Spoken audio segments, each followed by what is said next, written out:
سبحان اللہ و بحمدہ عدد خلقہ ورضا نفسہ وزینت عرشہ ومداد کلماتہ۔ اعوذ باللہ من الشیطان الرجیم۔ بسم اللہ الرحمن الرحیم۔ رب اشرح لی صدری ویسر لی امری واحلل عقدۃ من لسانی یفقہوا قولی واجعل لی وزیرا من اہلی۔ اللہم الہمنا رشدا واعصمنا من شرور انفسنا۔ اللہم ارنا الحق حقا وارزقنا اتباعہ۔ اللہم ارنا الباطل باطلا وارزقنا اجتنابہ۔ آمین ثم آمین۔ تفسیر سورہ النساء، رکوع نمبر 7، آیت نمبر 43۔ یا ایہا الذین آمنوا لا تقربوا الصلاة وانتم سکاریٰ حتی تعلموا ما تقولون ولا جنبا الا عابری سبیل حتی تغتسلوا وان کنتم مرضی او علی سفر او جاء احد منکم من الغائط او لامستم النساء فلم تجدوا ماء فتیمموا صعیدا طیبا فامسحوا بوجوہکم وایدیکم ان اللہ کان عفوا غفورا۔ اے لوگو جو ایمان لائے ہو، تم کیا کرو؟ لا تقربو، تم قریب نہ جاؤ۔ کس کے پاس؟ الصلاۃ، نماز کے۔ اللہ سبحانہ تعالیٰ سورہ نساء کے اب 7ویں رکوع کے آغاز میں ایمان لانے والوں کو مخاطب کر کر کہہ رہے ہیں کہ تم نماز کے قریب نہ جاؤ۔ کب تک نہ جاؤ؟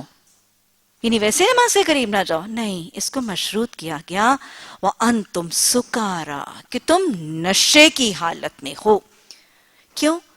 اس وقت تک نماز میں نشے کی حالت میں قریب نہ جاؤ حتی تعلموا ما تقولون، یہاں تک کہ تمہیں پتہ چل جائے کہ تم کیا کہہ رہے ہو۔ گویا اللہ سبحانہ تعالیٰ نے کچھ حالتوں میں نماز سے اجتناب کا حکم دیا، اور ایک خاص حالت میں نماز سے پرہیز کا طریقہ اختیار کیا گیا ہے۔ حکم کی نوعیت تو آگے چل کے اس پر میں بات کرتی ہوں، لیکن ایک بات ضروری نوٹس کر لیجئے کہ اگر آیت کا صرف اتنا حصہ دیکھ لیا جائے، یا ایھا الذین آمنوا لا تقربوا الصلاۃ، اے ایمان لانے والو نماز کے قریب نہ جاؤ، تو کیا تاثر آ جاتا ہے؟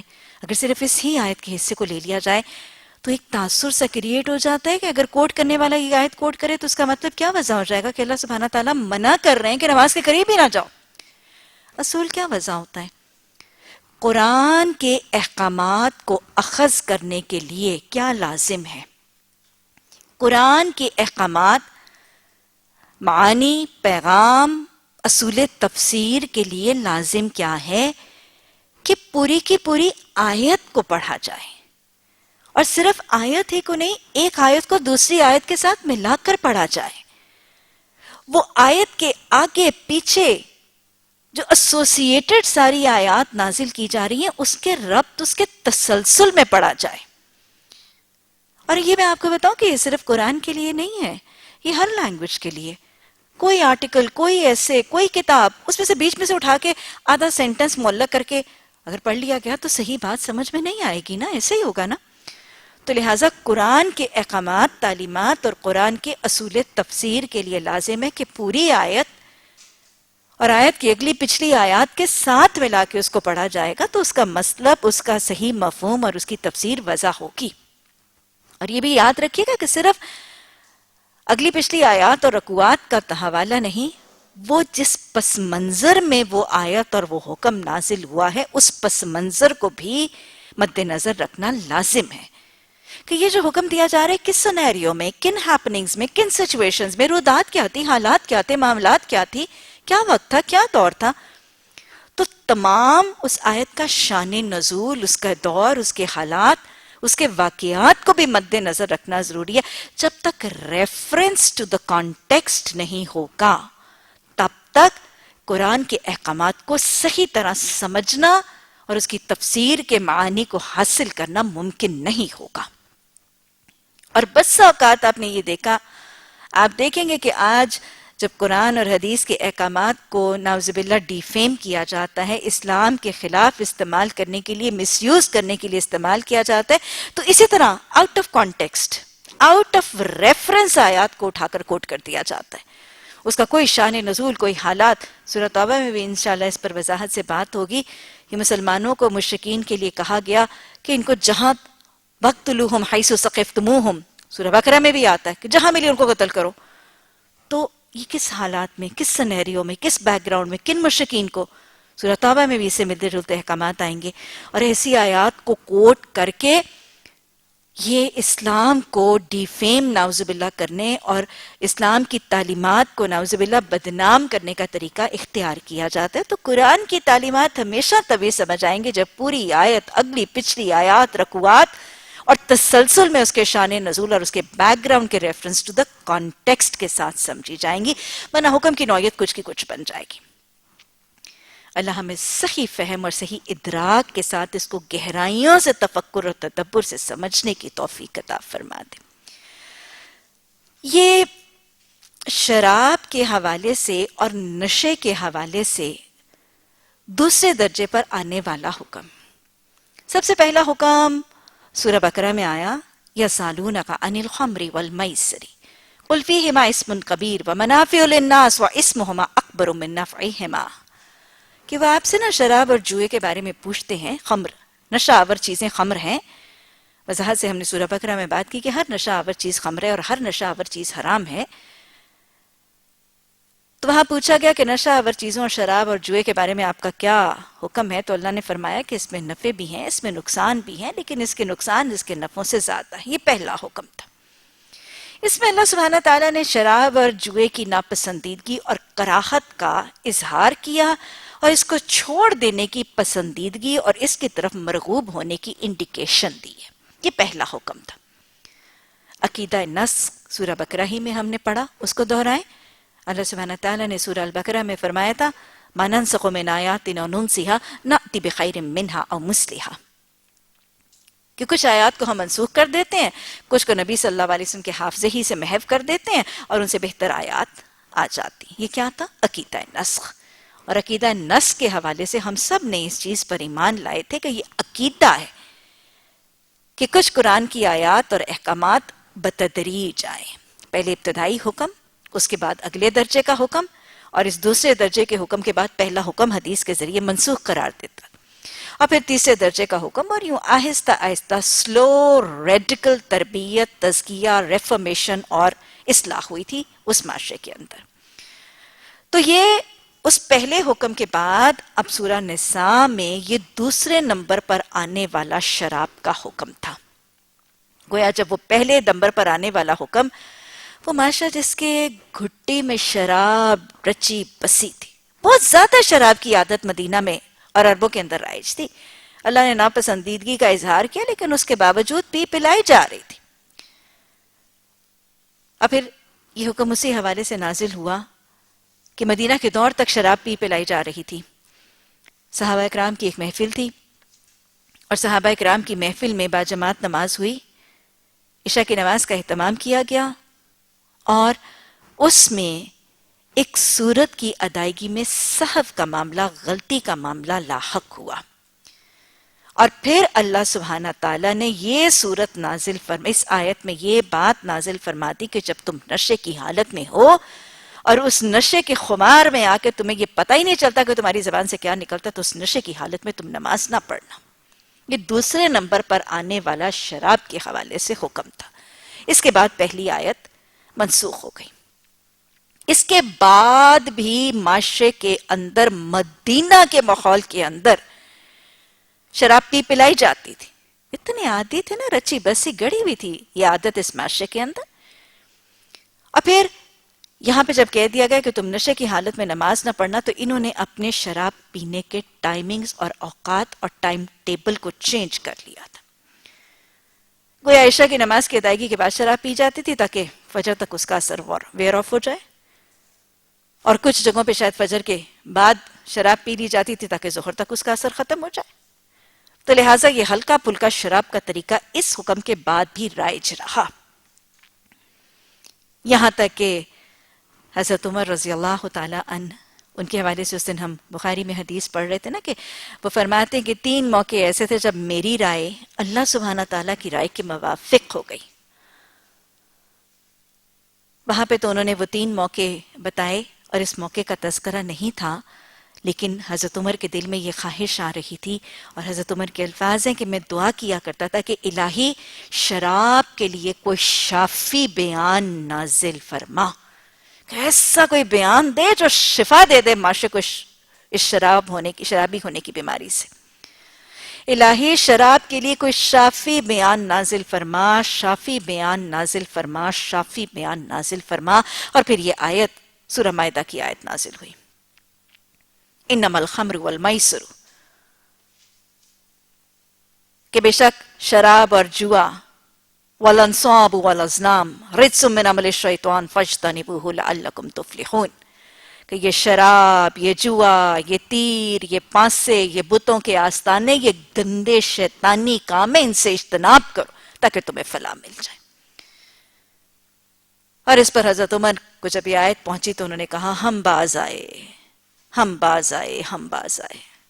جو زبان کو سمجھنے والے تھے اس آیت کے نزول کے بعد، سورہ مائدہ کی آیت کے نزول کے بعد، انہوں نے کہا ہم باز آئے. لیکن آج تک مباحثہ سورہ مائدہ کی آیت کے باوجود موجود ہے کہ اجتناب کے الفاظ ہیں، حرمت کے الفاظ نہیں ہیں. گویا شراب حرام نہیں ہے.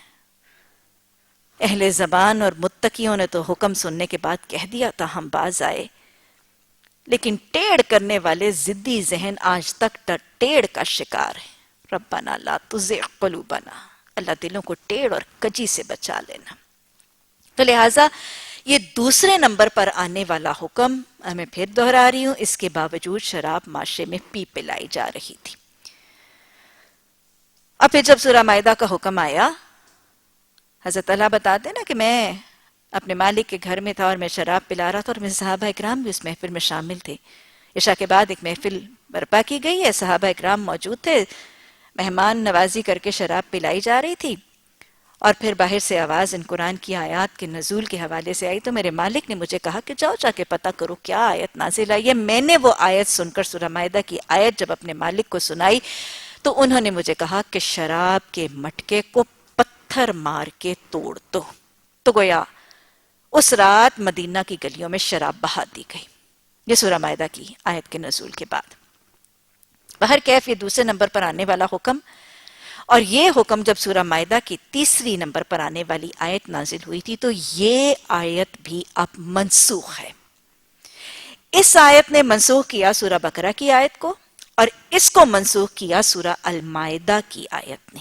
گویا یہ آیت اب منسوخ ہے. اس سے شراب کے پینے پلانے کے لیے کچھ اوقات میں پینے پلانے کی اجازت اور لچک کا جواز جو ملتا ہے وہ اب موجود نہیں ہے. یہ آیت اب منسوخ ہے. اور ویسے بھی حدیث کے الفاظ بھی تصدیق کرتے ہیں. آپ صلی اللہ علیہ وسلم نے فرمایا 3 لوگ ایسے ہیں کہ جن کی نماز سر سے اوپر نہیں اٹھتی. 3 بدقسمت ایسے ہیں کہ ان کی نماز سر سے اوپر. آپ کو پتہ ہے کہ جب نماز پڑھتے تو فرشتے اس کو آسمان کی طرف لے جاتے ہیں نا اعمال کو، پھر وہ قبول ہوتے ہیں. تو 3 بدبخت ایسے ہیں کہ ان کی نماز ان کے سر کے اوپر نہیں اٹھتی. یہ کون ہے؟ نشے میں مبتلا شخص جب تک وہ نشے کے اثر سے باہر نہ آ جائے.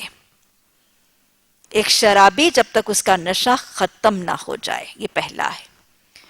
دوسرا، آقا سے بھاگا ہوا غلام جب تک وہ واپس اپنے آقا کے پاس پلٹ نہ آئے.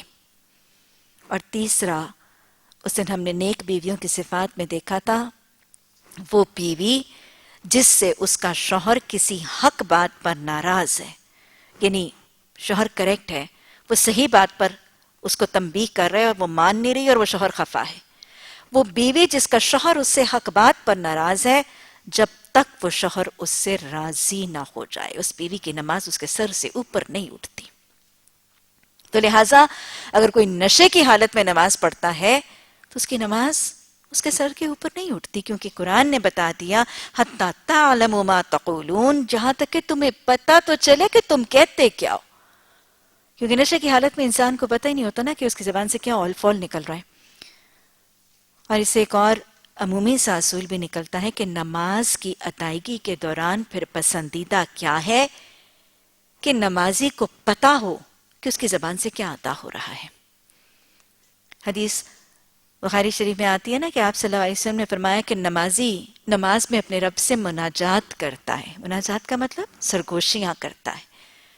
تو کم از کم جب ہم نماز کی حالت میں ہیں اور ہم اپنے رب سے سرگوشیاں کر رہے ہوتے ہیں اور ہم اپنے رب سے ہم کلام ہوتے ہیں، قرآن کہتا ہے نا نماز کیا ہے؟ یظنون انہم ملاقو ربہم. نماز تو مومن کی معراج ہے نا، اس کو تو یوں لگ رہا ہوتا ہے کہ وہ اپنے رب سے ملاقات کر رہا ہے. تو لہٰذا جب ہم رب سے ملاقات کی کیفیت میں اسے مناجات کر رہے ہیں، اسے سرگوشیاں کر رہے ہیں، تو کم از کم ہمیں پتہ ہونا چاہیے کہ ہم اس کو کیا کہہ رہے ہیں.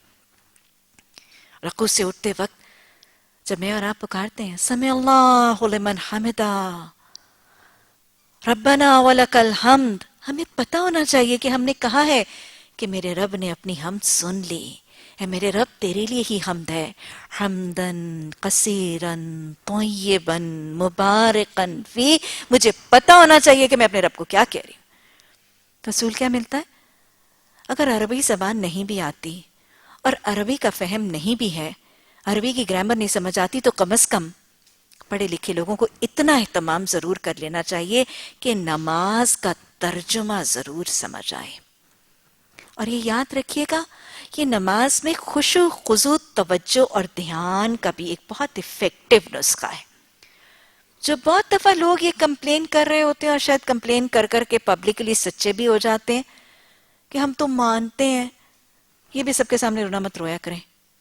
اپنی کمی کا اعتراف کر کے کہ ہماری نماز میں دھیان نہیں ہے. بس اوقات پبلکلی اس چیز کو کنونس کر کے میری نماز میں تو بالکل بھی دھیان نہیں لگتا اور ہم سمجھتے ہیں کہ بس ہم نے حق ادا کر دیا. نہیں، اس کا اشتہار، اس کا ڈھنڈورا لوگوں کے سامنے مت پیٹا کریں.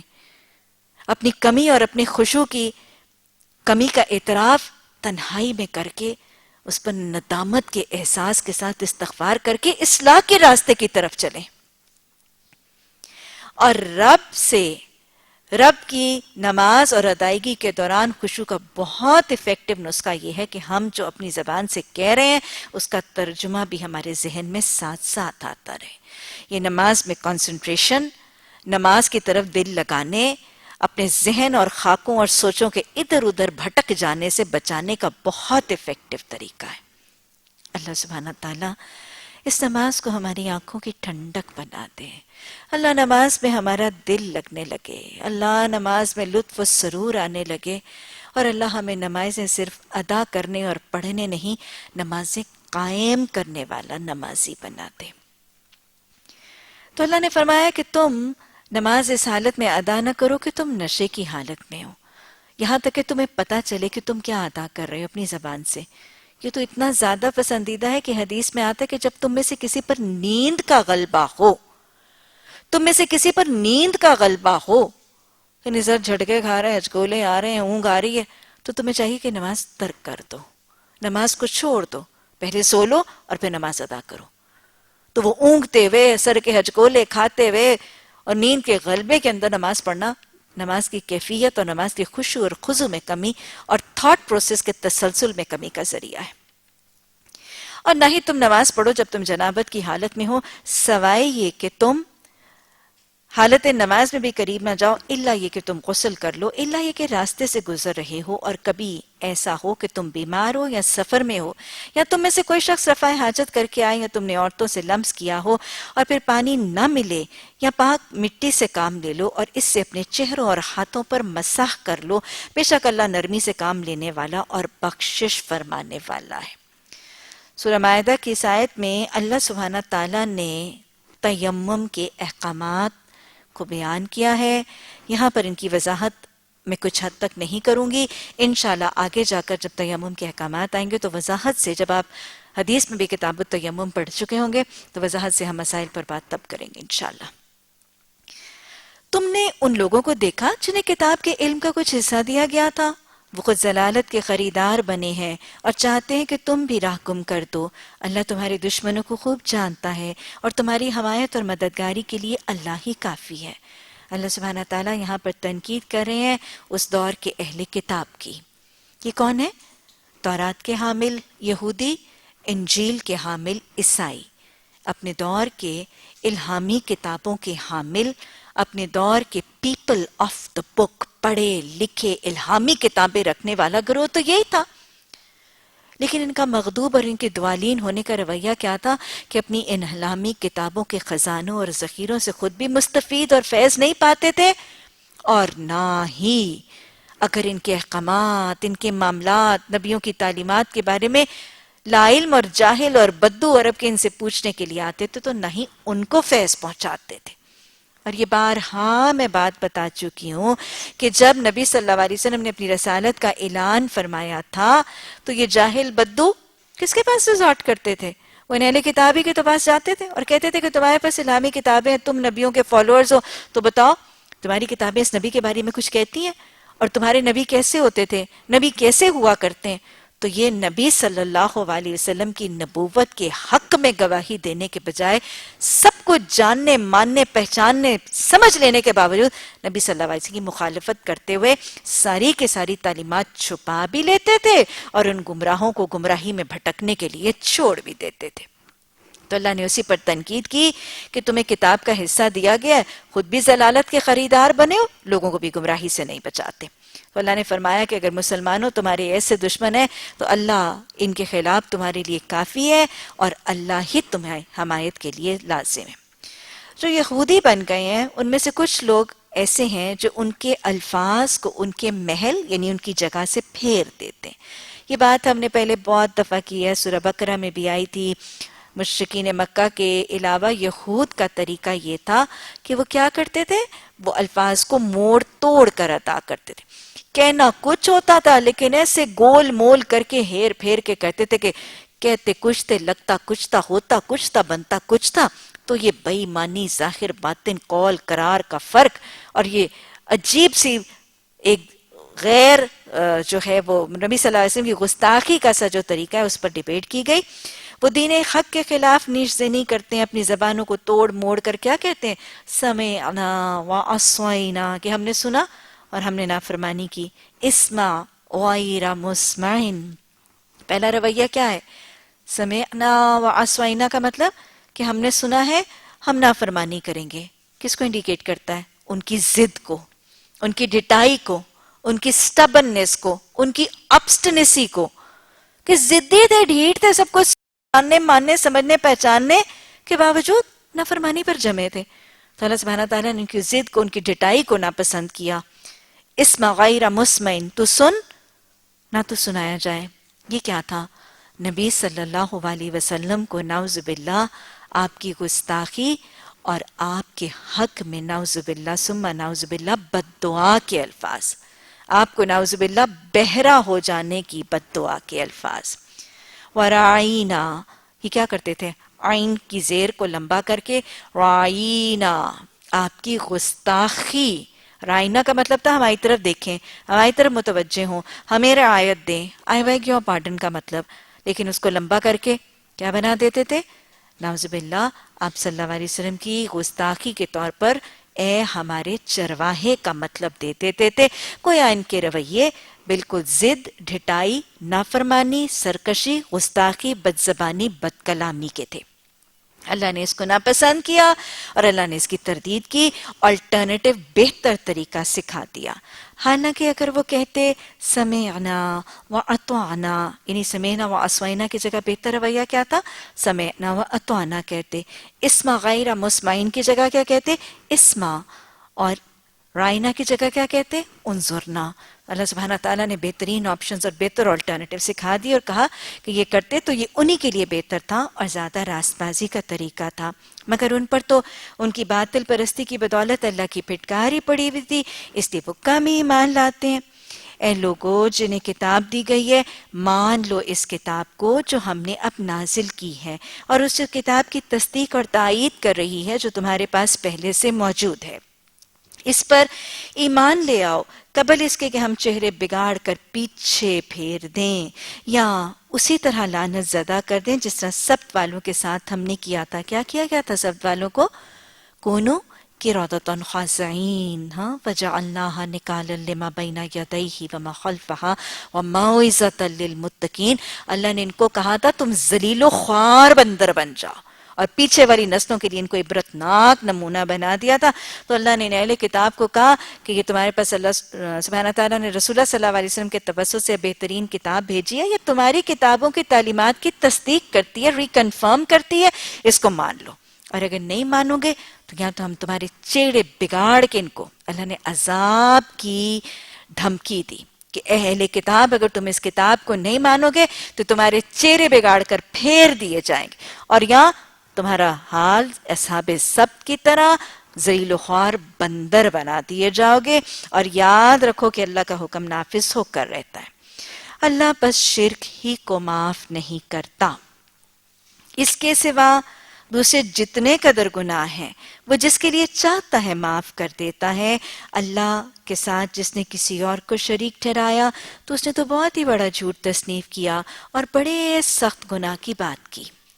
شرک کی نفی، شرک کی ناپسندیدگی، اس کی کراہت اور اس کے ظلم کی زیادتی اور اس کی ناپسندیدگی اللہ کے ہاں جو ہے اس کا اظہار کیا جا رہا ہے.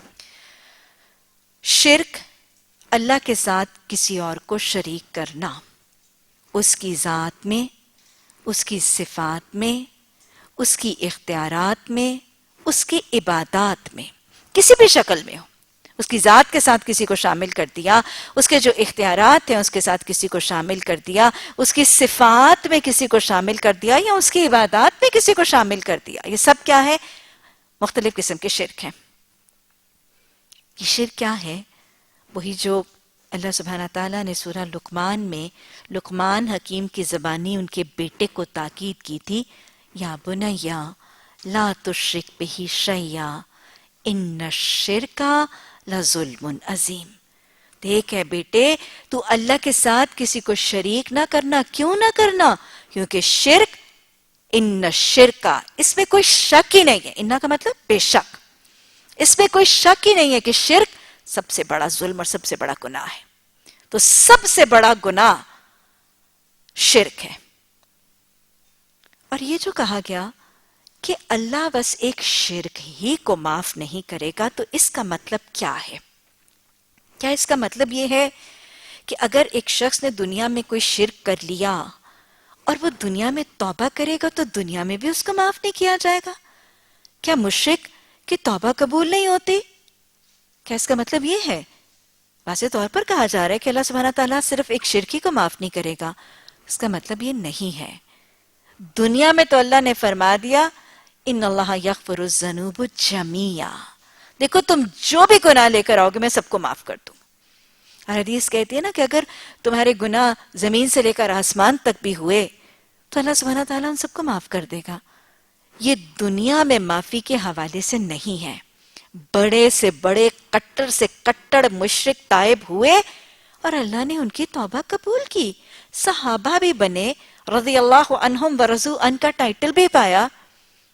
یہ سب صحابہ اکرام، حضرت عمر بن جموع، حضرت ابو ذر غفاری، یہ سب کے سب کیا تھے؟ پہلے مشرکین ہی تو تھے. اور جب انہوں نے توبہ کی، اصلاح کر لیا تو کیا ہو گئے؟ دائرہ اسلام میں داخل ہو گئے، گزشتہ سارے گناہ بخش دیے گئے، اپنی سابقہ نیکیوں کے ساتھ دین اسلام میں داخل ہو گئے. تو یہ دنیا کی زندگی میں نہیں کہا جا رہا. دنیا کی زندگی میں اگر کوئی شرک کا ارتکاب کرتے اور علم کے روشنی میں آ جانے کے بعد اپنے اس قبیح شرک، چاہے وہ کتنا بڑا ہی کیوں نہ ہو، بت پرستی کا شرک ہی کیوں نہ ہو، اللہ کی ذات کے ساتھ کسی کو شامل کرنے کا شرک ہی کیوں نہ ہو، اگر کوئی تائب ہو کے اصلاح کر کے اس شرک کو ترک کر دیتا ہے تو دنیا میں اللہ بڑے سے بڑے مشرک کی توبہ قبول کرتا ہے. اصل میں کیا کہا جا رہا ہے کہ اگر کوئی شخص مرتے دم تک مشرک رہا اور موت تک اس نے توبہ نہ کی اور اس شرک ہی کی حالت میں اللہ سبحانہ تعالیٰ مالک یوم الدین کے سامنے حاضر ہوا، تو پھر قیامت کے دن اللہ اور کسی بڑے سے بڑے گناہ کو تو شاید بخش دے گا، لیکن اگر شرک سے تائب ہوئے بغیر ملاقات کے لیے حاضر ہوا تو اس دن شرک کا گناہ بخشا نہیں جائے گا۔ یہی تو تڑپ تھی جس کی وجہ سے نبی صلی اللہ علیہ وسلم اپنے چچا حضرت ابو طالب کو اسلام کے دائرے میں داخل ہونے کی دعوت ان کی زندگی کی آخری سانسوں تک دے رہے تھے، کیونکہ اگر توبہ شرک سے ہو جائے اور موت سے پہلے زبان پر کلمہ طیبہ جاری ہو جائے تو ایسے کے لیے بخشش کے دروازے کھل جایا کرتے۔ تو شرح صدر ہو جائیے، یہ دنیا میں توبہ کے معاملے نہیں ہیں، یہ قیامت میں اللہ کے احسان حساب کی بات کی جا رہی ہے کہ جو زندگی میں تائب ہوئے بغیر زندگی کی آخری سانسوں تک شرک میں ملوث رہا اور توبہ نہ کی اور اس شرک کے رویے کو ترک نہیں کیا اور اصلاح کی طرف نہیں چلا اور اس ہی شرک کے عمل کے سامنے اسی شرک کی حالت میں اللہ کے سامنے حاضر ہو کر پیش ہوا تو اس کے شاید بڑے سے بڑے دوسرے گناہ تو بخش دیے جائیں گے، لیکن اللہ اپنے حقوق میں سے شرک کو معاف نہیں کرے گا۔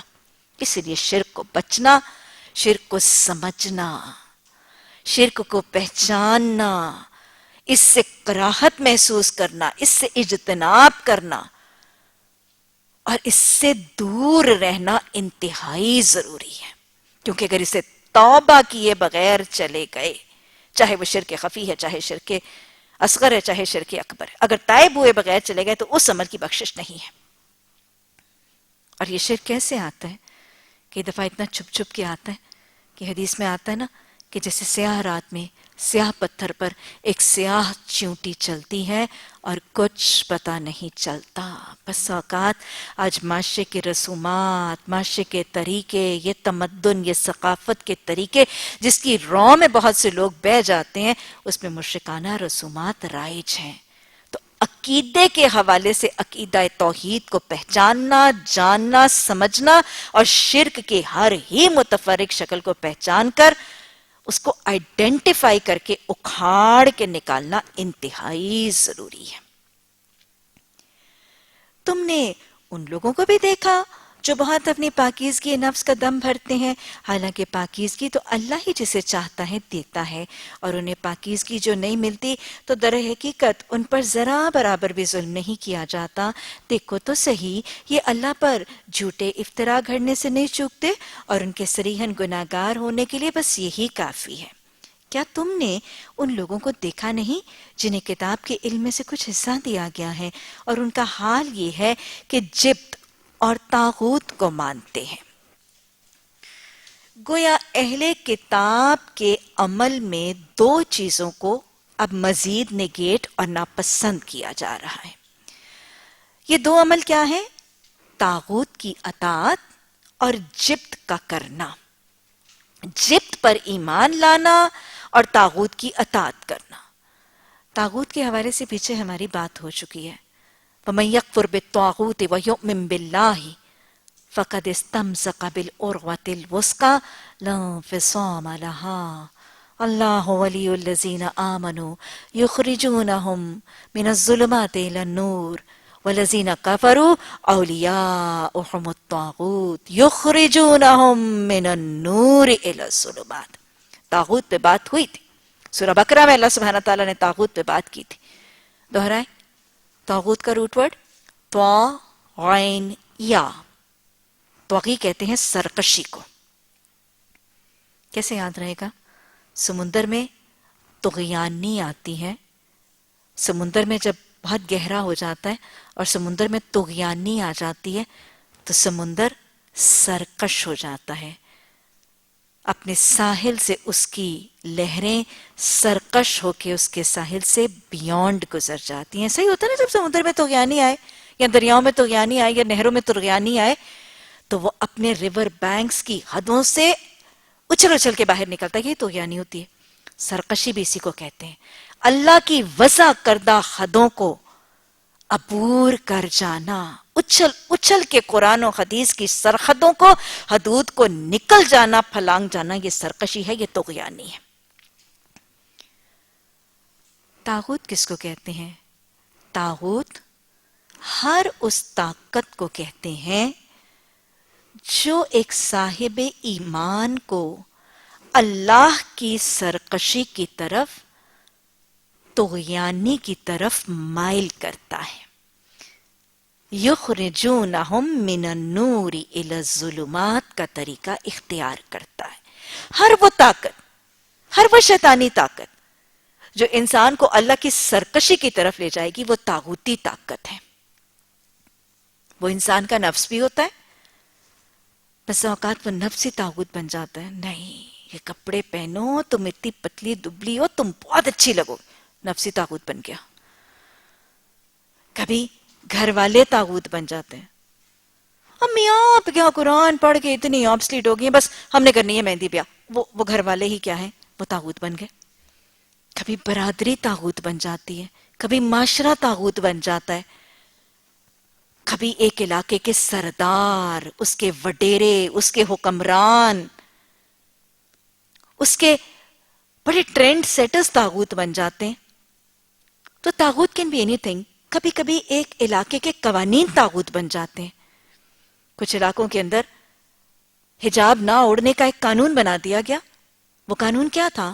وہ طاغوتی قانون تھا. سمجھ میں آیا؟ تو لہٰذا طاغوت کیا ہے؟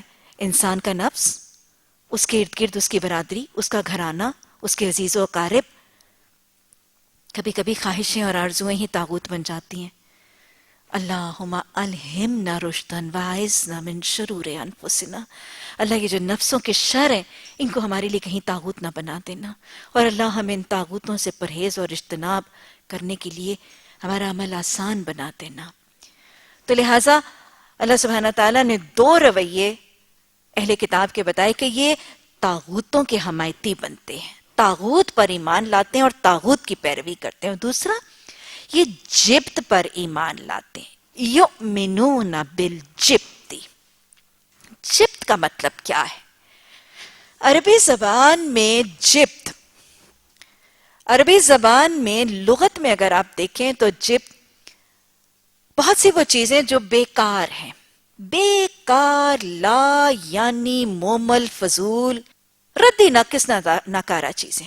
فضول، مومل، ردی ناقص ناکارہ، لا یعنی سی خرافات، یہ سب جبت ہے. شرعی اصطلاح میں یہ تو ٹپکلی میں نے لغت اور آپ کو ایک لغت کا ایک ڈکشنری کا مطلب عربی کا بتایا، لیکن شرعی اصطلاح میں جبت کے زمرے میں آنے والی چیزیں بنیادی طور پر 2 قسم کی ہیں. ایک تو وہ جادو، ٹونے، منتر، کہانتیں، زائچے، فالگیریاں، ہاتھوں کی لکیریں، ستاروں کی چالیں، پرندوں کی فالیں. یہ وہ سارے کے سارے طریقے جو مستقبل کے حالات معلوم کرنے کے لیے بیکار، لا یعنی سی چیزیں. آپ کا اگلا ہفتہ کیسا گزرے گا، آپ کے ہاتھ کی لکیریں کیا بتاتی ہیں، یہ کیا ہے؟ ایک زمرے سے یہ بیکار، لا یعنی خرافات، یہ جبت ہے. اس پر ایمان لانا کس کا طریقہ ہے؟ ضالین اور مغضوب لوگوں کا طریقہ، کیونکہ عیسائیوں کو اور یہود کو ضالین اور مغضوب ہی کہہ کر پکارا گیا ہے. تو لہٰذا ایسی چیزوں پر ایمان لانا، ان کے اندر انوالو ہونا، ان کے اندر انڈلج ہونا، ان کے اندر پارٹیسپیٹ کرنا، ان کو سیکنڈ کرنا، ان کو ریکمینڈ کرنا اور ان کو بلیو کرنا، نہیں کہتے تو ٹھیک ہے، ویسے میرا مزاج ہے اس سے ملتا جلتا. ہاروسکوپس، ٹیمپرمنٹ انالیسس، پرسنالٹی انالیسس، تمہارا ٹیمپرمنٹ کس کے ساتھ چلے گا، فلاں بیوی کے لیے شوہر کون سے ہاروسکوپ کا مناسب ہوگا اور کس شوہر کے لیے کون سی بیوی مناسب ہوگی، یہ سب کیا ہے؟ بیکار، لا یعنی خرافات، اور یہ جبت ہے. ان پر ایمان لانا، ان کو درست ماننا، یہ سب کیا ہے؟ یہ ضالین اور مغضوب کا طریقہ ہے. اور آگے اللہ نے اس عمل کو ملعون کہا ہے، ان کے اوپر اللہ کی لعنت. کوئی یہ ملعون عمل ہے، یہ کبیرہ گناہ ہے. اور جبت کے زمرے میں آنے کے حوالے سے مفسرین جو دوسرا عمل کہتے ہیں وہ وہم اور اوہام. وہم کس کو کہتے ہیں؟ سپرسٹیشس بلیفز. سپرسٹیشس ہو جانا، وہم ہو جانا، اور وہم کی جمع ہے اوہام. کسی چیز کی نحوست، کسی کے منحوس ہونے کا وہم ہونا، کسی چیز کے بدشگون ہونے کا وہم ہونا، یہ سب اوہام، سپرسٹیشنز یا وہم کے تصورات، بدشگونیاں، نحوستوں کے تصور، یہ سب جبت کے زمرے میں آنے والی چیزیں ہیں، ضالین اور مغضوب کے طریقے ہیں، اور یہ ملعون اور کبیرہ گناہ ہے۔ اور یاد رکھیے گا ویسے بھی بدشگونی کا طریقہ شرک بھی ہے۔ مثلا نحوست اور بدشگونیوں کو بس اوقات کچھ جانوروں کے ساتھ منسوب کر دیا جاتا ہے۔ کالی بلی رستہ کاٹ گئی، رستہ کاٹ گئی کالی بلی، ارے بلی کے راستہ کاٹنے سے کیا ہوگا؟ نہیں، میرا سارا دن خراب گزرے گا۔ یہ کیا ہے؟ یہ اوہام ہے، یہ سپرسٹیشس بلیفز ہیں، اور یہ جبت ہے، یہ ملعون ہے۔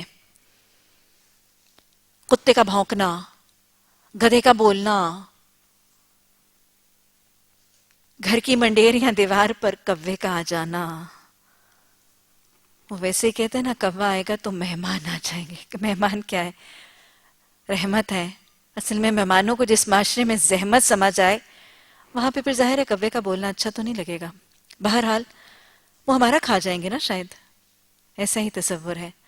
وَمَن يُوقَ شُحَّ نَفْسِهِ فَأُولَٰئِكَ هُمُ الْمُفْلِحُونَ، جو دل کی تنگی سے بچ جاتا ہے۔ ابھی مہمان آیا نہیں، کوا کے دیوار پہ بول رہے، پریشانی ہو گئی۔ ویسے بھی یہ وہم ہے، کسی جانور کے ساتھ بدشگونیوں کو یا نحوستوں کو منسوب کر لینا، بس اوقات کسی رنگ کے ساتھ نحوست کو منسوب کر دیا جاتا ہے۔ کالا رنگ، کالے کپڑے پہننے ہی نہیں دیتی، ساسیں نہیں پہننے دیتی، بس اوقات شوہر نہیں پہننے دیتے، شادی بیاہ پر تو بالکل ہی کوئی کالا پہن کے چلا جائے، اسی لیے تو کالے ابائے بھی بہت برے لگتے ہیں۔ شادی پہ ہماری کالا بایا پہن کے آ گئی تھی، اللہ اکبر۔ کالا تو رنگ ہی منحوس ہے۔ ہاں پردہ تو بذات خود ہی لوگوں کو ابزارب نہیں ہوتا، اوپر سے کالا ہو گیا تو وہ بہت ہی منحوس ہو گیا۔ رنگ بس اوقات منحوس ہیں، پھر کچھ عدد، کچھ گنتی، کچھ ہند سے منحوس سمجھے جاتے ہیں۔ اور یہ بیسیکلی کس کا طریقہ ہے؟ یہ جبت، یہ اہل کتاب کا طریقہ ہے۔ اگر آپ یورپ میں چلے جائیں، امریکہ میں چلے جائیں، ایک نمبر ہے جو منحوس سمجھا جاتا ہے، 13 منحوس سمجھا جاتا ہے۔ 13 تاریخ کو شادی نہیں کی جاتی، منگنی نہیں کی جاتی، کوئی خوشی کا موقع نہیں کیا جاتا، یہاں تک کہ ایک فلور کے اندر کمرہ نمبر 13 نہیں بنایا جاتا، پہلے 12 ہوتا ہے پھر 14 ہوتا ہے، روم نمبر 13 ڈزنٹ ایگزسٹ۔ ارے اللہ کے بندوں، وہ ایکچولی تو 13واں ہی تھا نا، تم نے اس کے باہر 14 کی سٹیپ لگا دی، وہ تھا تو 13واں ہی۔ 13th فلور نہیں بنایا جاتا، ملٹی سٹوریڈ پلازاز کے اندر 12th floor, 14th floor, 13th floor doesn't exist.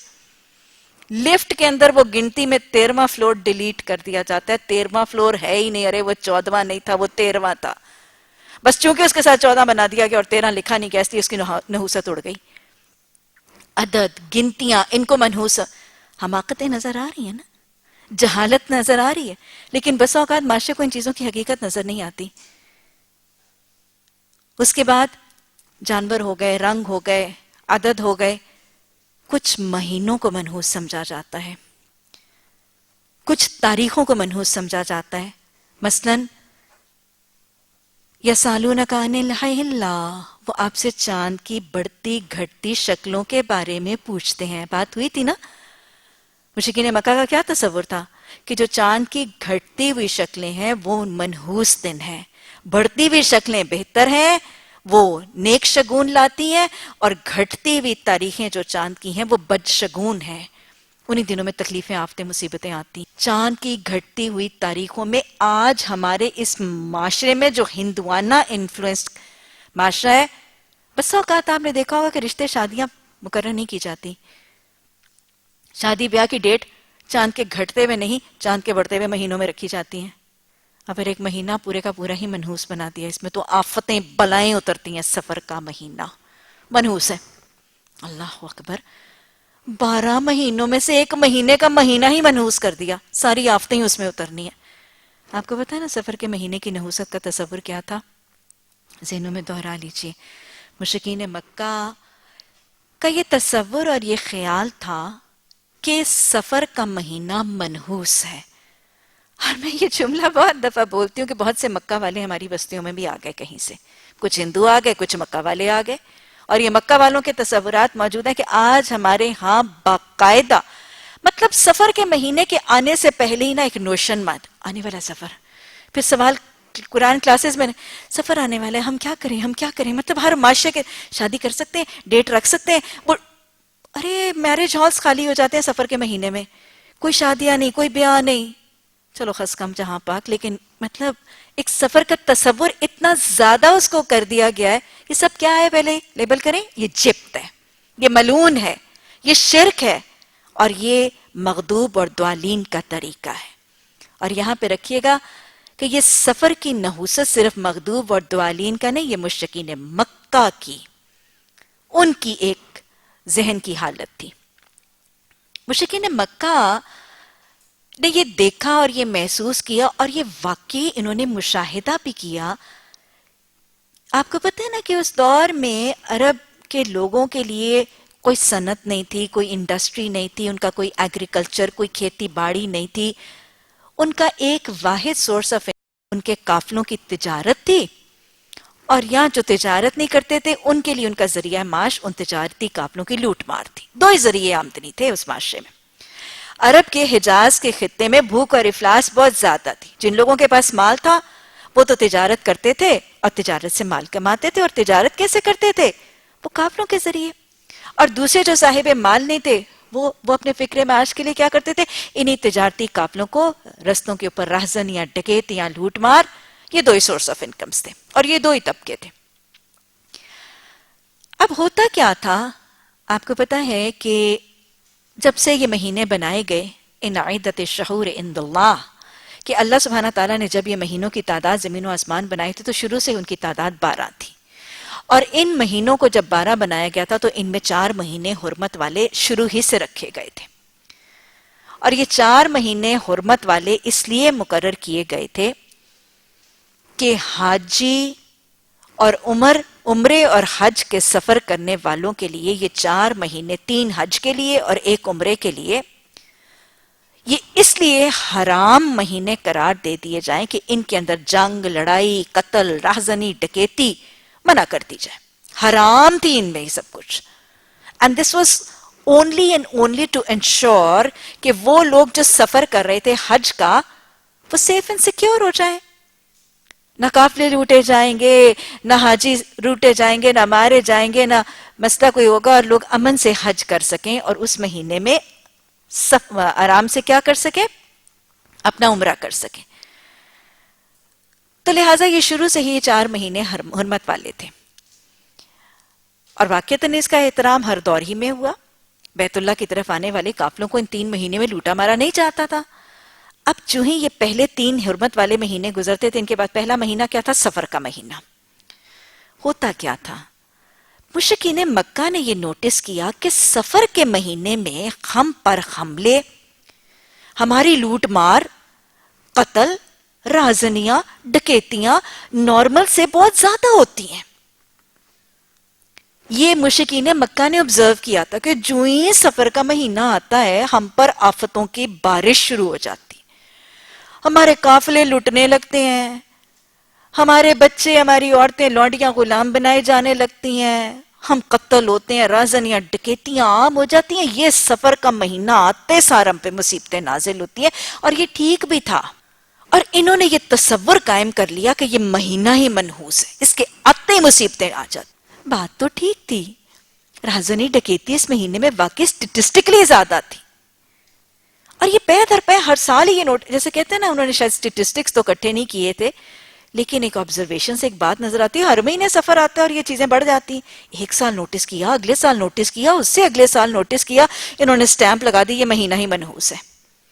اور اس مہینے کے ساتھ پھر ہر قسم کی آفتوں، بلاؤں، مصیبتوں، تکلیفوں، آزمائشوں اور ہر قسم کی بلاؤں کو اس کے ساتھ ایسوسیٹ کر دیا. ان کا مشاہدہ ٹھیک تھا، لیکن انڈر لائن کاز نحوست نہیں تھی. انڈر لائن کاز کیا تھی؟ کہ وہ لوگ جب پچھلے 3 مہینوں حرمت والے مہینوں میں ان کے ہاتھ رکے رہتے تھے، ڈاکو ڈاکہ نہیں مارتے تھے، راہزنی نہیں کرتے تھے، ڈکیت ڈکیتیاں نہیں کرتے تھے، تو 3 مہینوں میں تو ان کے ہاں بہت زیادہ فقر و فاقہ ہو جاتا تھا. بڑی تنگی ہو جاتی تھی. تو دو مومنٹ وہ حرام مہینے گزرتے تھے اور سفر کا مہینہ آتا تھا تو یہ اگلی پچھلی قصریں نکال کر کھل کے لوٹ مار اور رہزنی کرتے تھے، جس کی وجہ سے یہ مسئلہ رائز کرتا تھا. انہوں نے اس حکمت کو نہیں سمجھا کہ یہ وجہ کیا ہے، انڈر لائن کاز کو نہیں دیکھا کہ یہ مہینہ حرمت والے مہینوں کے بعد آتا ہے، اس لیے رہزنی ڈکیتی کا انسیڈنس بڑھ جاتا ہے. لیکن انہوں نے صرف رہزنی اور ڈکوتیوں کا سٹیٹسٹکس بڑھتے ہوئے دیکھ کر اس مہینے کو نحوست والا مہینہ قرار دے دیا، اور وہ چیز جو مکہ والوں نے وہاں دیکھی وہ آج تک ہمارے اس معاشرے میں نحوست کے ساتھ، سفر کے مہینے کے ساتھ منسوب ہے، اور آج نہ شادی نہ بیاہ کوئی چیز اس مہینے میں کرنا منحوس سمجھا جاتا ہے. امید ہے کہ اب آپ کو یاد رہے گا کہ سفر کی نحوست کی اصل وجہ کیا تھی، اس کی تاریخ کیا تھی، اور اس کے اندر اصل حقیقت کیا ہے. اور اگر سفر کے ساتھ نحوست کو منسوب کیا گیا تو وہ کیا ہوگا عمل؟ وہ جبت ہوگا. وہ جبت ہوگا، اور جبت کیا ہے؟ جبت کفر ہے، جبت ملعون ہے، اور ایک طریقے میں اللہ کا ناپسندیدہ کبیرہ گناہ ہے. تاریخوں کو اور مہینوں کو منحوس سمجھنے کے بعد پھر انسان جب بڑھتا ہے تو پھر ایک حد پر تو نہیں رکتا. پہلے جانور منحوس ہوئے، پھر رنگ منحوس ہوئے، پھر عدد اور گنتیاں منحوس ہوئیں، پھر مہینے اور تاریخیں منحوس ہوئیں، پھر کچھ انسان منحوس بنا دیے جاتے ہیں. کچھ لوگ بدشگون بن جاتے ہیں. مثلا یہ بھی ہندوانہ ہی طریقہ ہے. وہ جو اپنی ایک مرد کی بیوہ کو پیچھے سے جلا دیتے ہیں اور ستی کر دیتے ہیں، وہ کیوں کرتے ہیں؟ وہ سمجھتے ہیں یہ منحوس ہے. وہ سمجھتے ہیں یہ منحوس ہے، اور یہ منحوس جہاں رہے گی، جہاں جہاں اس کا سایہ پڑے گا، یہ نحوست ہی پھیلائے گی، اس لیے تو اس کو جلا دیتے. اور اسی لیے تو اس کو موٹیویٹ کرتے ہیں کہ تو اگر اپنے شوہر سے محبت کرتی ہے تو خود جلانگ لگا دے اس کی جلتی ہوئی ارتھی میں، اور اپنے آپ کو اس کی محبت میں جلا دے. اس کو خودکشی کی طرف مائل کیا جاتا ہے. کیسے حماقتوں کا دین ہے. اور آج ہم انہی کے ساتھ دوستی کی طرح بڑھا کے فخر کرتے ہوئے نظر آتے ہیں. بہرحال یہ بیواؤں کو منحوس سمجھنا، جس کا شوہر مر جائے اس کے اوپر جو غم کا پہاڑ ٹوٹا ہے، اس کے اوپر اس کے ساتھ نحوست کو منسوب کر دینا اس کے غم میں اضافے کا ذریعہ ہے کہ نہیں. آپ نے ہمارے ہندوانہ کلچر میں دیکھا ہوگا، ایک تو وہ مہندی کی رسم ہے، اور پھر مہندی پہ کس کو مہندی نہیں لگانے دی جاتی. چلو اچھا ہے وہ تو بچ جاتی ہے ایک ہندوانہ رسم سے، لیکن اس کا دل جو جلایا کاٹا جاتا ہے. یہ بیوہ ہے، مہندی سہاگنے ہی لگائیں گی. ایسا تصور ہے؟ اس بیوہ ممانی کو، اس بیوہ چچی کو، اس بیوہ بھابھی کو یا بیوہ بہن کو اس دلہن کے قریب نہیں پھٹکنے دیا جاتا. یہ بیوہ کا سایہ اس پر رخصتی سے پہلے پڑ گیا، اس کے ساتھ سہاگنوں ہی کا معاملہ ہوگا. وہ تو اللہ ہے. یہ شرک ہے. کسی بیوہ کو منحوس سمجھنا یہ جبت سے بھی بڑی بات ہے. یہ تو ایک انسان کی دل آزاری بھی ہے، اس کو دکھ بھی دیا جائے. میں یہ نہیں کہہ رہی کہ اسے مہندی ضروری لگوا لیں، میں تو مہندی کی ویسے ہی بات نہیں کر رہی، لیکن میں ایک تصور آپ کو معاشرے کا بھیانک چہرہ دکھا رہی ہوں. پھر بس اوقات وہ خواتین جن کا حمل گر جاتا ہے، ابارشنز کے بعد اس کو منحوس سمجھا جاتا ہے، جس کا بچہ پیٹ میں مر جاتا ہے، جس کا مردہ بچہ پیدا ہو جاتا ہے، جس کے بار بار حمل گرتے چلے جاتے ہیں، ایسی خواتین کو بھی بس اوقات معاشرے کے کچھ جگہوں میں منحوس تصور کر لیا جاتا ہے. جہاں پر نئی ولادت ہو وہاں پر اس کے آنے جانے کو روک دیا جاتا ہے. یہ سب نحوستیں ہیں. اور یاد رکھیے گا، انسان جب گرتا ہے نا تو پھر گرتا ہی چلا جاتا ہے. ان چیزوں پر رکاوٹیں نہیں آتی. پہلے انسان نے ایک بلی کو منحوس کیا، پھر اس نے کچھ رنگوں کو منحوس کیا، پھر اس نے تاریخوں اور مہینوں کو منحوس کیا، اور پھر وہ بڑھتا بڑھتا اللہ کے اشرف المخلوقات کو منحوس کرنے کا معاملہ قرار دے دیتا ہے. یہ بد اخلاقیاں، یہ شرک ایسے ہی بڑا کرتے ہیں. اسی لیے تو کہا جاتا ہے کہ ان کو وہ جو جملہ ہے نا، nip the evil in the bud، اس کو شروع ہی میں نپ کرنا ضروری ہے. تو یہ سب کچھ کیا ہے؟ یہ جبت ہے. یہ بات پلے سے باندھ لیجئے. کوئی جانور، کوئی رنگ، کوئی عدد، کوئی تاریخ، کوئی مہینہ، کوئی انسان منحوس نہیں ہوتا. کسی کے ساتھ کوئی بدشگونی ایسوسیٹ نہیں کی جا سکتی، بلکہ آن دا ٹوٹل کانٹری اللہ سبحانہ تعالیٰ فرماتے ہیں ہر شخص کا شگون اس کے گلے میں لٹکا ہے. تکلیفیں آفتیں انسان کی اپنی بدعملیوں کی وجہ سے آتی ہیں. مصیبتیں آزمائشیں، قرآن بار بار اس بات کو نشاندہی نہیں کرتا؟ تکلیف اور دکھ میں آنے والے حالات میں ایک بات میں نے آپ کو اس نے سکھائی تھی نا، قرآن ہمیں بار بار سکھاتا ہے. غزوہ احد میں جب تکلیف آئی تھی تو اللہ نے کہا کہ یہ لوگ پوچھتے ہیں یہ تکلیف کہاں سے آئی ہے، تو ان سے کہو یہ تمہارے اپنے ہاتھوں کی لائی ہوئی ہے.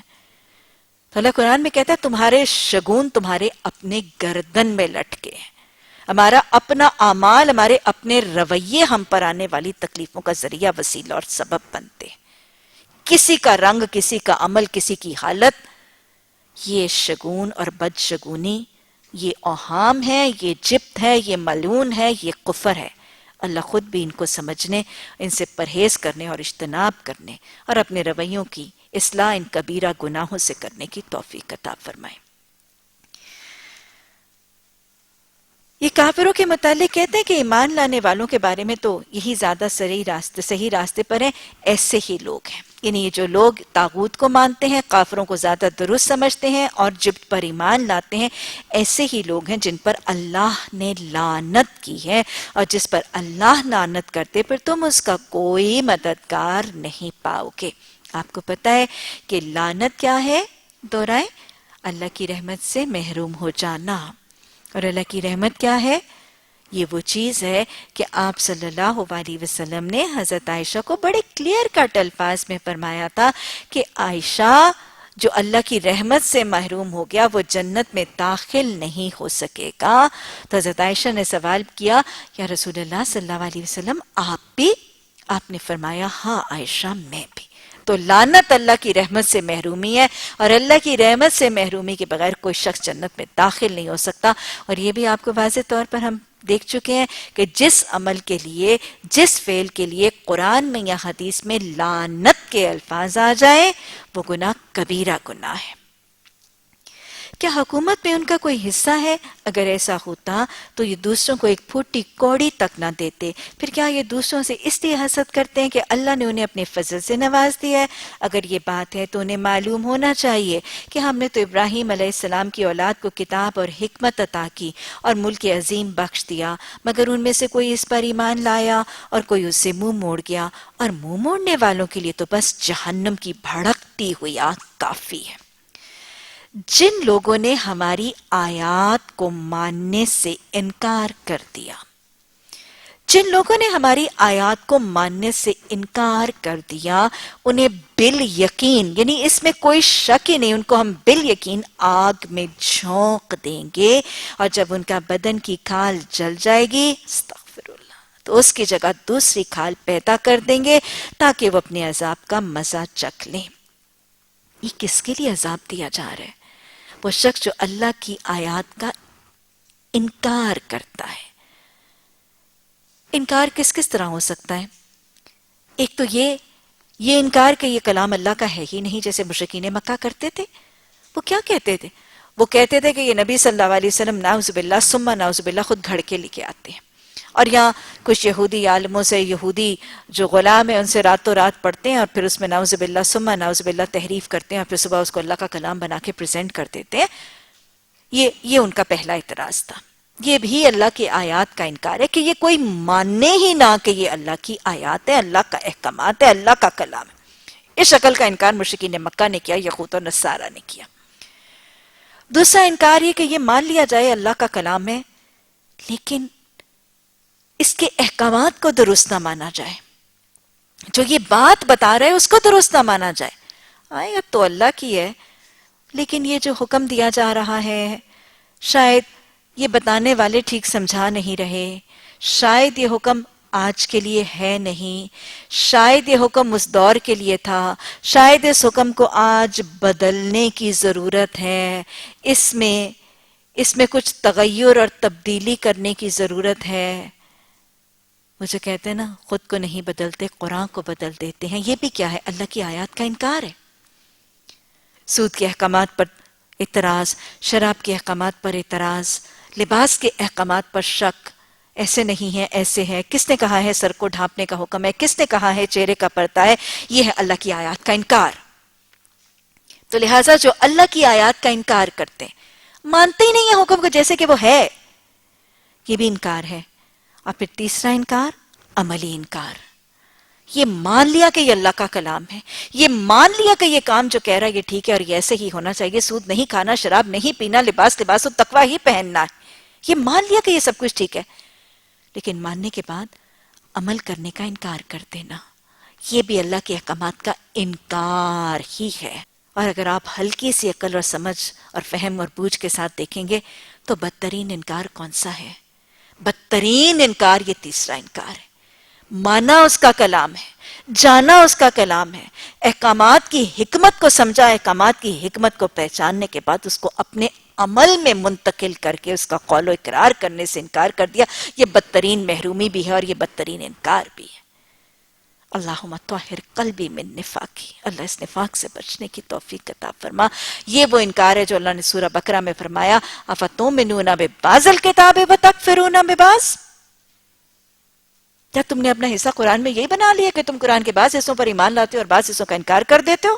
نماز پڑھ لیتے ہو, زکوٰۃ دے دیتے ہو, روزہ رکھ لیتے ہو, حج کر لیتے ہو, سود کھاتے رہتے ہو, بے حجابی میں پھرتے رہتے ہو, باطل طریقوں سے مال کھاتے رہتے ہو. یہ بدترین کفر کی شکل ہے. اللہ کے احکامات کا جو انکار کریں گے, اللہ فرما رہے کہ میں ان کو جہنم کی بھڑکتی ہوئی آگ میں ڈالوں گا, اور جب ان کی کھال جل جائے گی تو ان کی کھال بدل کر اور کھال بنا دی جائے گی.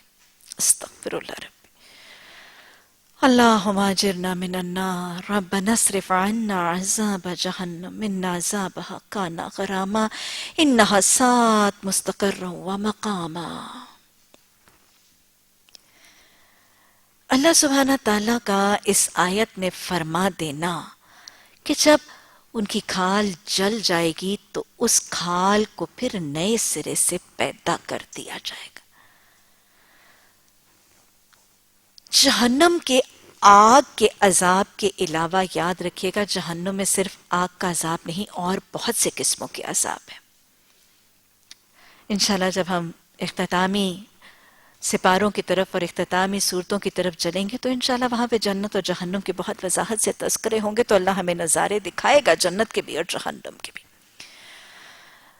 صرف آگ کا عذاب نہیں, آگ کے علاوہ بھی اور بہت سے عذاب ہیں, لیکن آگ ہی کے عذاب کے حوالے سے ہمیں قرآن میں پتہ چلتا ہے کہ یہ آگ کا عذاب کو انسیڈنشل سا اور ایک اوکیشن کا تھوڑی دیر کا نہیں ہے. یہ آگ کا عذاب متواتر ہے, لگاتار ہے, انٹینسٹی اور سیویرٹی میں بڑھنے والا ہے, نہ ختم ہونے والا ہے. کیسا ہے یہ آگ کا عذاب کہ اللہ سبحانہ تعالیٰ قرآن میں جہنمیوں کے لیے فرماتے ہیں نا, جہاں جنتیوں کے لیے وہیں خلود فی النار, ہمیشگی آگ کی, خالدین فیہا ابدا, وہ ہمیشہ رہیں گے اس میں. یہ ہے خلود فی النار, ہمیشگی کا عذاب ہے. یہ نہیں کہ تھوڑے دن کی ہوگی, 2 گھنٹے کے لیے ہوگی, 4 گھنٹے کے لیے ختم نہیں, ان کو جہنم میں ڈال دیا جائے گا الا یہ کہ اللہ بخشش کا پروانہ پھر فرما دے. خلود فی النار کا تذکرہ آتا ہے. اور پھر اللہ سبحانہ تعالیٰ اس میں یہ بھی فرماتے ہیں کہ اگر جلائے جائیں گے تو پھر لن تجد لہم نصیرا, کوئی مددگار بھی نہیں ملے گا جو وہاں سے نکال لے. جہنم کے عذاب میں ہمیشگی کا تذکرہ بھی آتا ہے, کسی مدد کے نہ ہونے کا تذکرہ بھی آتا ہے. یہ بھی ملتا ہے کہ اگر وہ نکلنے کی کوشش کریں گے تو پھر جہنم کے داروغہ ان کو واپس دھکیل کے پھینک دیں گے. یہ ہے وہ ہمیشگی. پھر اللہ سبحانہ تعالیٰ ہمیں یہ بھی حدیث کے ذریعے ہمیں یہ بھی پتہ چلتا ہے کہ وہاں پہ کوئی اس آگ میں جل کر مر بھی نہیں جائے گا. حدیث بتاتی ہے نا کہ قیامت کے دن موت کو ایک مینڈھے کی شکل میں لایا جائے گا. قیامت کے دن موت کو ایک مینڈھے کی شکل میں لایا جائے گا جس کو ذبح کر دیا جائے گا. اور پھر جنتیوں سے پکار کر کہا جائے گا اب موت کا وجود نہیں, تم ہمیشہ اس میں زندہ رہو گے. اور جہنمیوں کو بھی پکار کر کہا جائے گا اب موت کا وجود نہیں, تم ہمیشہ اس میں زندہ رہو گے. یہ وہی ہے جو اللہ قرآن میں فرماتے ہیں جہنمیوں کے لیے لا یموت فیہا ولا یحیا, نہ وہ اس میں مریں گے اور نہ ہی اس میں جئیں گے. اور جہنمیوں ہی کے لیے قرآن میں آتا ہے نا کہ جب وہ چیخیں گے اور وہ پکاریں گے تو ان کو کہا جائے گا آج تم ایک موت کو نہ پکارو، تم بہت سی موتوں کو پکارو، یعنی ایک موت تو تمہارا کام تمام ہی نہیں کر سکتی. یہ ہے وہ جہنم کا عذاب. ہمیشگی ہے، کوئی بچانے والا نہیں، بھاگنے سے روکنے والے موجود ہیں. موت ہوگی ہی نہیں کہ کام تمام ہو جائے گا. ایک موت کیا، بہت سی موتیں بھی کام تمام نہیں کریں گی. اور پھر اللہ سبحانہ تعالیٰ فرماتے ہیں کہ جب وہ کم ہونے لگے گی زدناہم سعیرا، اس کو ہم اور بھڑکا دیں گے. یہ بھی نہیں کہ جلتے جلتے کم ہی ہو جائے، نہیں. وقودها الناس والحجارہ، پتھر اور انسان خود اس کا ایندھن بنیں گے، اور بھڑکائے گا اللہ سبحانہ تعالیٰ اس کو. پھر بسا اوقات شاید کچھ لوگوں کے ذہنوں میں یہ بھی سوال آئے گا جو صاحب علم ہیں اور ہماری باڈی کی اناٹمی کو سمجھتے ہیں کہ اچھا جہنمیوں کو جہنم میں ڈالا جائے گا تو چلو کھال جلے گی، جل کے راکھ ہو جائیں گے، جیتے رہیں گے تو کیا ہے، درد تو نہیں ہوگی. یہ بڑی سائنٹیفک آیت ہے، بڑی سائنٹیفک آیت ہے. اور اس آیت کے بعد ایک سائنٹسٹ نے ایمان قبول بھی کر لیا. بسا اوقات دیکھیں جو ہلکے سے صاحب علم ہیں اور جو سمجھتے ہیں کہ جلنے کا احساس اور جلنے کی تکلیف صرف کھال میں ہوتی ہے، اور یہ ہمارا واقع ہماری سائنس اس بات کی تصدیق کرتی ہے. آپ کو پتہ ہے نا ہمارا سارا جسم کورڈ ہے ہماری سکن کے ساتھ.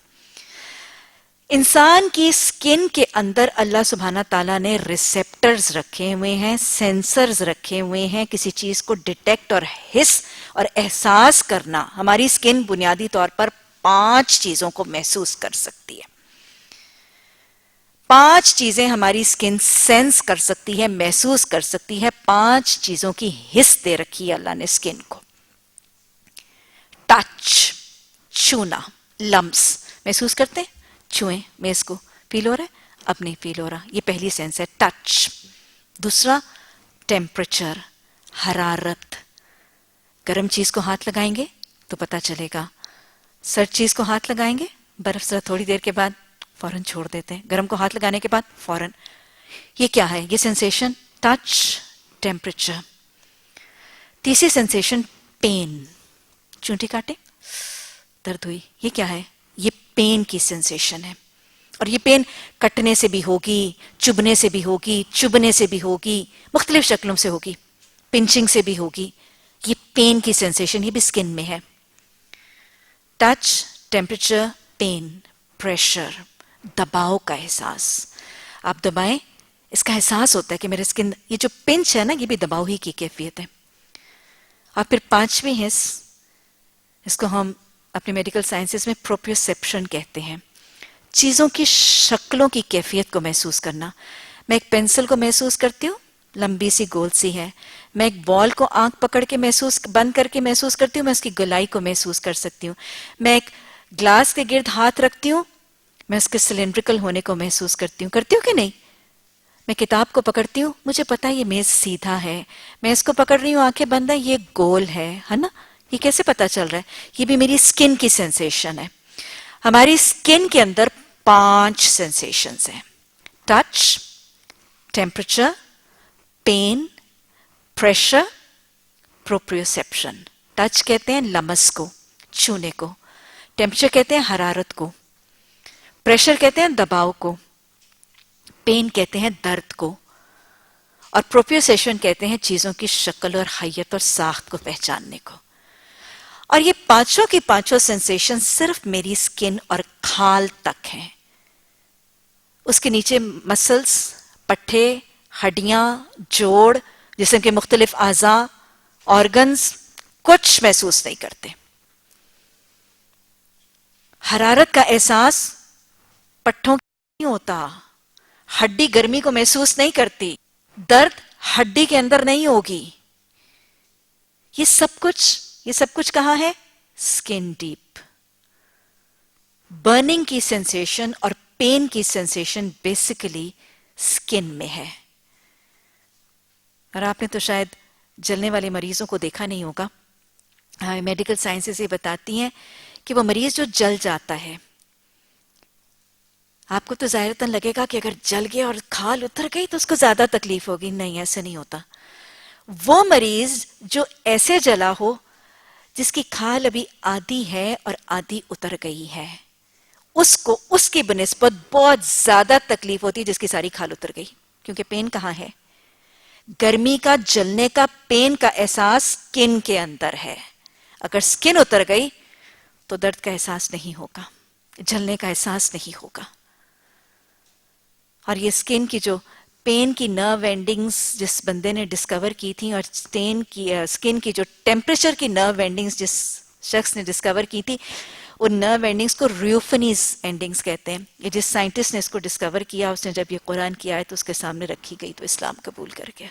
اس نے کہا میں نے کھال میں یہ چیز دیکھی، وہ خالق نے یہاں پہ اس کے تدارک کا ذریعہ بنا دیا، وہ مسلمان ہو گیا تھا. تو یاد رکھیے گا، باڈی کا بنانے والا جو ہے نا، وہ سزا کا طریقہ بتا رہے ہیں کہ تم سمجھو گے کہ تمہاری کسی جہنمی کو جہنم میں ڈالا گیا، کھال جل جائے گی، اس کی درد ختم ہو جائے گی. ایسا نہیں ہوگا. ہم کیا کریں گے؟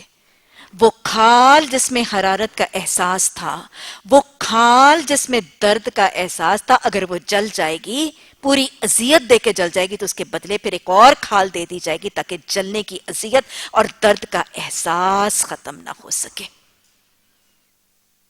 یہ کلام اللہ ہی کا ہے. جنت و جہنم کا بنانے والا بھی میرا رب ہے، احکامات کا دینے والا، اور میرے جسم کی مشینری بنانے والا بھی وہی ہے، اور وہ الودود ہے. وہ بر وقت ہمیں سب کچھ سمجھا رہا ہے. اور یہ بھی میں آپ کو بتا دوں کہ جہنم کے اس جلنے کے عذاب کو بڑھانے کے لیے بھی حدیث میں ملتا ہے. آپ دیکھیں کہ کھال جتنی موٹی ہوگی اور کھال کا ایریا جتنا زیادہ ہوگا، کیا تکلیف اتنی زیادہ نہیں ہوگی؟ حدیث میں پتہ چلتا ہے جہنم میں جلنے کے عذاب کو ایگزیجریٹ کرنے کے لیے اور اس کو بڑھانے کے لیے حدیث میں ہمیں پتہ چلتا ہے کہ جہنمیوں کا جسم بہت بڑا ہو جائے گا. برن وارڈ کے پیشنٹس مجھے یاد ہیں، سپرفیشل برنز والے وہ پیشنٹس جن کا 80% برن ہوتا ہے، وہ کرا رہے ہوتے ہیں دردوں سے. 20% برن والا ظاہر ہے کم تکلیف میں ہوتا ہے. جس کی پوری سکن برن آف ہو گئی نا، وہ تکلیف میں نہیں ہوتا، اس کو درد نہیں ہوتی. ہاں اس کو انفیکشن ہوتی ہے، وہ اور مسئلے ہوتے ہیں، لیکن وہ پین میں نہیں ہوتا. تو جتنی کور ایریا سکن زیادہ برن کرے گی اتنی تکلیف ہوگی. تو عام شہن کو سمجھ آ رہا ہے نا، جسم اگر بہت بڑا ہو جائے گا تو زیادہ سکن ایکسپوزڈ ہوگی، زیادہ سکن جلے گی، زیادہ تکلیف ہوگی. حدیث میں آتا ہے جہنمیوں کے جسم بڑے کر دیے جائیں گے، یہاں تک کہ جہنمیوں کی ایک ایک داڑھ بہت پہاڑ جتنی بڑی ہوگی. جہنمیوں کی کان کی لو سے لے کے ان کے گردن کندھے تک 70 سال، کچھ میں آتا ہے 70 سال اور کچھ میں آتا ہے 700 میل کی مسافت ہوگی. اس کے کان اور اس کے کندھے، کان کی لو اور اس کے کندھے کے درمیان فاصلہ اتنا زیادہ ہوگا. اور صرف یہی نہیں کہ اس کا جسم بڑا کر دیا جائے گا تاکہ زیادہ بڑا جسم ہو، زیادہ کھال چلے اور زیادہ اذیت ہو، اس کی کھال بھی موٹی کر دی جائے گی. سب اذیت کو اللہ سبحانہ تعالیٰ اگر قرآن میں کہتے ہیں نا زدناہم سعیرا، ہم جہنم کی آگ کے بڑھانے کا بھی انتظام کریں گے اور اس کی تکلیف کو خالدین فیہا. میرا رب ایسے تو نہیں کہہ دیتا، ہم تو کمپریہینڈ ہی نہیں کر سکتے. کھال موٹی کر دی جائے گی جہنمیوں کی، یہاں تک کہ میں حدیث میں پتہ چلتا ہے کہ جہنمیوں کی کھال 70 بالشت موٹی ہوگی. استغفر اللہ ربی من کل ذنب واتوب الیہ. اللہ اپنی پہچان عطا فرما، اپنا تقوی عطا فرما. ہاں جی ناپ لیجئے، یہ بالشت ہوتا ہے، 70 بالشت موٹی ہوگی جہنمی کی کھال. یہاں یہ ایک پتلی کھال جلتی ہے تو کیفیت کسی دن ذرا برن وارڈ میں جا کے دیکھیے گا اور ان جلنے والے مریضوں کے کراہنے کی آواز سن کے دیکھیے گا. لٹرلی دل دہل جاتا ہے ان برن وارڈز کے مریضوں کو دیکھ کر. اللہ سبحانہ تعالیٰ ہمیں زندگی کے ہر ہی مشاہدے کو اللہ فکر آخرت دینے کا مشاہدہ بنا دے. اللہ فکر آخرت عطا فرما دے. اللہ اپنا تقوی، اپنی پہچان عطا فرما، اور اللہ جہنم سے نجات کی فکر ہماری زندگی کی سب سے بڑی فکر بنا دے. ربنا اصرف عنا عذاب جہنم ان عذابها کان غراما انها ساءت مستقرا ومقاما. جب اس طرح کی آیت جب تک پڑھی نہیں تھی، مجھے یاد ہے کہ انہا کانا غراما، اس کا مطلب ہی سمجھ نہیں آتا تھا کہ وہ تو جان کو چمٹ جانے والا ہے. اب سمجھ آیا کیسے چمٹ جائے گا, چھوڑے گا ہی نہیں. ایک کھال جل جائے گی, کھال بھی اتنی موٹی ہوگی کہ وہ چلتے چلتے چلتے چلے گی اور جل جائے گی. تو یہی تو ہے کانا غرامہ, وہ تو چمٹ جانے والا ہے, لاگو ہو جانے والا ہے. جس کو ایک دفعہ چمٹ جائے گا پھر اس کی جان چھوڑے گا نہیں. اللہ سبحانہ تعالی, اللہ ہمیں دنیا کی فکروں سے آزاد کر کے فکر آخرت سے متصف کر دے. اللہ دنیا کی محبتوں سے غنی کر کے اللہ اپنی محبت اور اس جنت کی محبت عطا فرما دے. اور یہ عذاب کس کے لیے ہے؟ جو اللہ کے احکامات کا انکار کرتے ہیں, اللہ کی آیات کا جو انکار کرتے ہیں. پھر پڑھ لیجئے, جو اللہ کے احکامات اور ان کا آیات کا انکار کر دیتے ہیں انہیں بالیقین ہم آگ میں جھونک دیں گے, اور جب ان کی بدل کی کھال جل جائے گی تو اس کی جگہ دوسری کھال پیدا کر دیں گے تاکہ وہ خوب عذاب کا مزہ چکھے. اللہم اجرنا من النار. اللہ بڑی قدرت رکھتا ہے اور اپنے فیصلوں کو عمل میں لانے کی حکمت خوب جانتا ہے. جن لوگوں نے ہماری آیات کو مان لیا, یہ یاد رکھیے گا قرآن میں اللہ کے کلام کا طریقہ ہے, جہاں عذاب کا تذکرہ آتا ہے, جہاں عذاب کی دھمکیاں اور عذاب سے رب خوف دلاتا ہے, وہیں پھر اللہ کی رحمت ہے, وہیں پہ اللہ سبحانہ تعالیٰ جنت کے تذکرے فرماتا ہے. کیونکہ دین خوف اور امید کے درمیان چلتا ہے.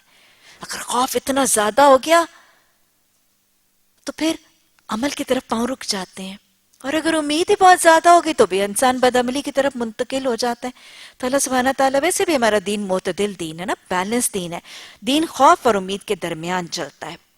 جن لوگوں نے ہماری آیات کو مان لیا, نیک عمل کیے, ان کو ہم ایسے باغوں میں داخل کریں گے جن کے نیچے نہریں بہتی ہوں گی, جہاں وہ ہمیشہ ہمیشہ رہیں گے. ان کو پاکیزہ بیویاں ملیں گی اور انہیں ہم گھنی چھاؤں میں رکھیں گے. بالکل اس سے متضاد حالت. وہاں پہ وہ اکیلے جل جل کے راکھ ہوں گے, کوئی بچانے والا نہیں ہوگا, عذاب ملتا چلا جائے گا. اور یہاں پہ ان آگ کے بجائے گل و گلزار ہیں, ٹھنڈے باغ ہیں, مزید ٹھنڈک ان نہروں کی ہے, مزید ٹھنڈک ان ٹھنڈی ازواج کی ہے, اور پھر اوپر سے ٹھنڈی گھنی چھاؤں ہے. اللہ ان چیزوں کا حریص بنا دے, ان کا سوداگر بنا دے, تن من دھن ان کے حصول کے لیے کھلے دلوں ہاتھوں سے لگانے والا خوش قسمت بنا دے. مسلمانوں, اللہ تمہیں حکم دیتا ہے کہ امانتیں اہل امانت کے سپرد کیا کرو, اور جب لوگوں کے درمیان فیصلہ کرو تو عدل کے ساتھ کرو. اللہ تم کو نہایت عمدہ نصیحت کرتا ہے, اور یقیناً اللہ سب کچھ سنتا اور جانتا ہے.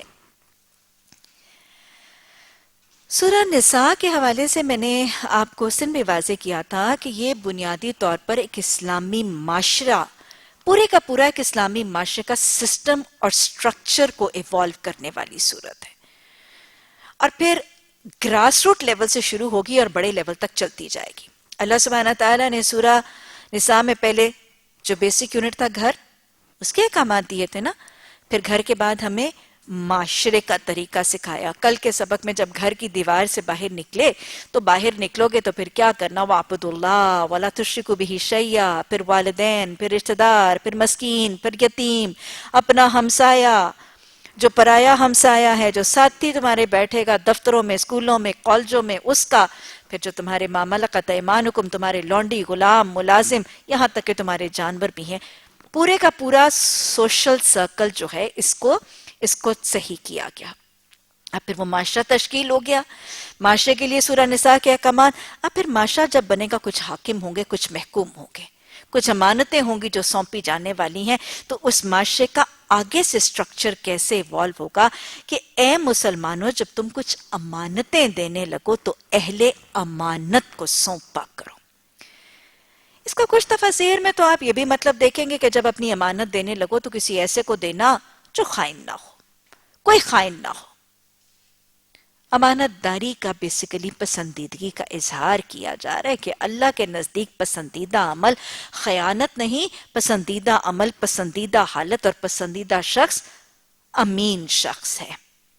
کیونکہ حدیث میں الفاظ آتے ہیں نا, آپ صلی اللہ علیہ وسلم نے فرمایا, جس میں عہد کا پاس نہیں اس میں دین نہیں, اور جس میں امانت کا پاس نہیں اس میں ایمان نہیں.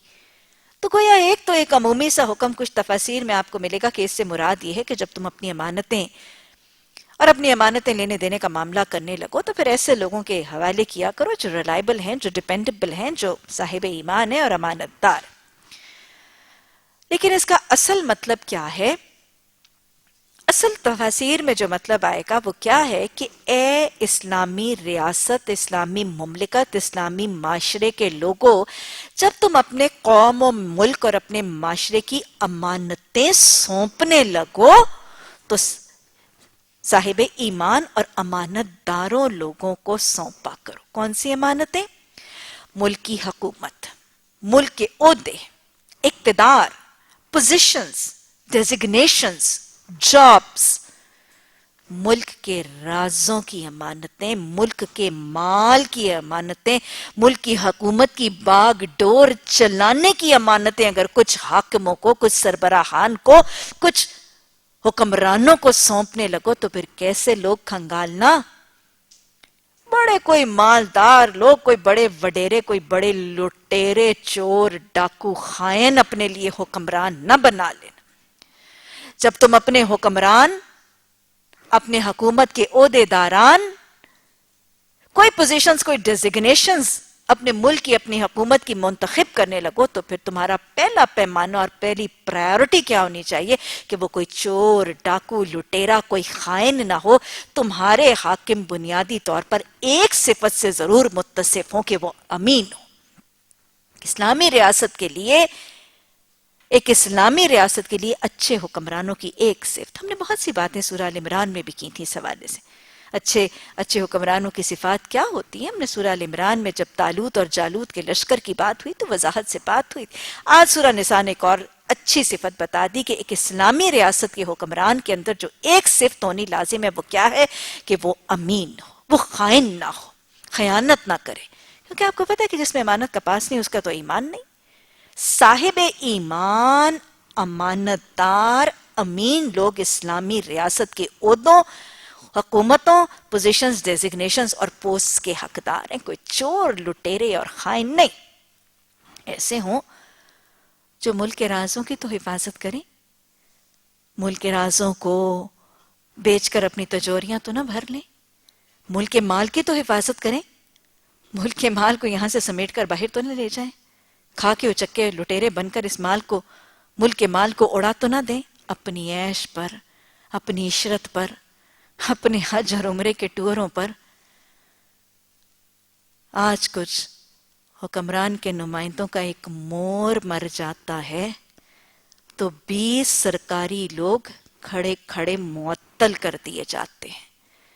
کتنے سرکاری ملازم اس مور کو مارنے والے بلے کے حملہ کرنے کی تلاش کے لیے مقرر کر دیے جاتے ہیں۔ مجھے بتائیں یہ خیانت نہیں ہے تو اور کیا ہے؟ یہاں ماؤں کے بچے قتل کیے جا رہے ہیں، ان کے ڈاکوں، ان لٹیروں کو تو تلاش کرنے کے لیے کوئی مقرر کیا نہیں جاتا۔ حکمرانوں کے نمائندوں کے موروں کو مارنے والے بلے کو تلاش کرنے کے لیے پتہ نہیں کتنے لوگ مقرر کر دیے جاتے ہیں اور کتنے معطل کر دیے جاتے ہیں۔ تو کم از کم جب اپنے حکمران مقرر کرنے لگو تو امین لوگوں کو اپنا حکمران مقرر کر لینا۔ اللہ ہمیں پہچان بھی عطا فرما اور اپنے پیمانے درست کرنے کی توفیق عطا فرما۔ اے لوگوں جو ایمان لائے ہو، یعنی جب تم حکمران مقرر کر لو گے، تمہاری ایک ریاست کا نظام مقرر ہو جائے گا تو پھر تمہارا سسٹم کیسے ایوالو کرے گا؟ اے لوگوں جو ایمان لائے ہو، اطاعت کرو، اور تمہاری اطاعت کے پیمانے اور سٹیجز اور گریڈز کیا ہیں؟ اطاعت کرو اللہ کی۔ ایک مسلمان کے لیے اور ایک اسلامی ریاست کے لیے اطاعت کا پہلا پیمانہ اللہ ہے۔ اصل مطاع اللہ ہے، واحد اصل مطاع اللہ ہے، اور اس اللہ کبریا ہی کی اطاعت سب مسلمانوں اور مسلمانوں کی ریاستوں کے لیے لازم ہے۔ اللہ، اس کا کلام، اس کا قرآن ہی اصل مطاع ہے، محور اور مرکز اسلامی ریاست کا اللہ کا کلام ہے۔ زمین اس کی ہے، حکومت اس کی ہے، کبریائی اس کی ہے، بڑائی اس کی ہے، یہ زمین اس کی ہے، اور اس زمین پر حاکمیت اسی اصل مطاع کی ہوگی۔ یہ زمین جس کی ہے، یہ سورج چاند ستارے ہوائیں مٹی پانی جس کے ہیں، اس نظام پر حاکمیت اس اصل مطاع کی ہوگی. اس زمین پر قانون قرآن کا ہوگا. نظام معیشت قرآن کی وضع کردہ ہوگی. کانسٹیٹیوشن اور دستور قرآن ہی کا سکھایا بنایا ہوا ہوگا. یہ ہے پہلا مطاع اللہ ہے.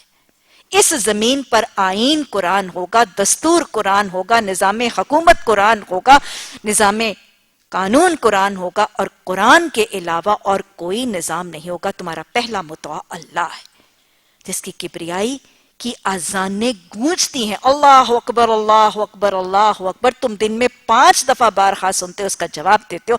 کبریائی اسی کی سرزمین پر قائم ہوگی. یہ وہی ہے، اسی کا نظام تھام لو، اسی کا قرآن تھام لو. آپ صلی اللہ علیہ وسلم نے حدیث میں خوش نصیبی سے وہ الفاظ بھی ہم تک پہنچائے نا. آپ نے فرمایا ابشرو، خوشیاں مناؤ، خوشیاں مناؤ. اس قرآن کا ایک سرا اللہ کے ہاتھ میں ہے اور دوسرا سرا تمہارے ہاتھ میں ہے. تمہارا اصل مطاع کون ہے؟ اللہ. اور یہی حدیث اس کی تفسیر بیان کرتی ہے. خوشیاں مناؤ، اس قرآن کا ایک سرا اللہ کے ہاتھ میں ہے، دوسرا سرا تمہارے ہاتھ میں ہے. جب تک اس کو تھامے رکھو گے. تھامنے کا مطلب کیا ہے؟ اپنی زندگی کا محور مرکز اسی کے گرد گھماؤ گے. اپنا کھانا پینا، بود و باشت، معیشت، معاشرت، تمدن، ثقافت سب اس کے گرد ریوالو کرے گا. جب تک اس کو تھامے رکھو گے نہ ہلاک ہوگے اور نہ گمراہ ہوگے. اللہ یسول سمجھا دے میری اس قوم کو. اطیع اللہ، تو پہلا پیمانہ اطاعت کا اللہ. پھر دوسرا پیمانہ وہ اطیع الرسول صلی اللہ علیہ وسلم. اسلامی ریاست اور معاشرہ بنایا جا رہا ہے نا. اب گھر سے باہر نکل آئے. اب system of government and system of management run کیا جا رہا ہے اسلامی معاشرے کا. پہلا مطاع اللہ، اللہ کے بعد اطاعت کس کی ہے؟ رسول رحمت صلی اللہ علیہ وسلم کی. اطیع اللہ و اطیع الرسول صلی اللہ علیہ وسلم کے بغیر دین مکمل نہیں، ایمان مکمل نہیں، اسلام مکمل نہیں، اسلامی ریاست مکمل نہیں، مسلمان مکمل نہیں. اللہ اور اللہ کے رسول صلی اللہ علیہ وسلم کی اطاعت. آپ نے فرمایا جس نے میری اطاعت کی اس ہی نے اللہ کی اطاعت کی.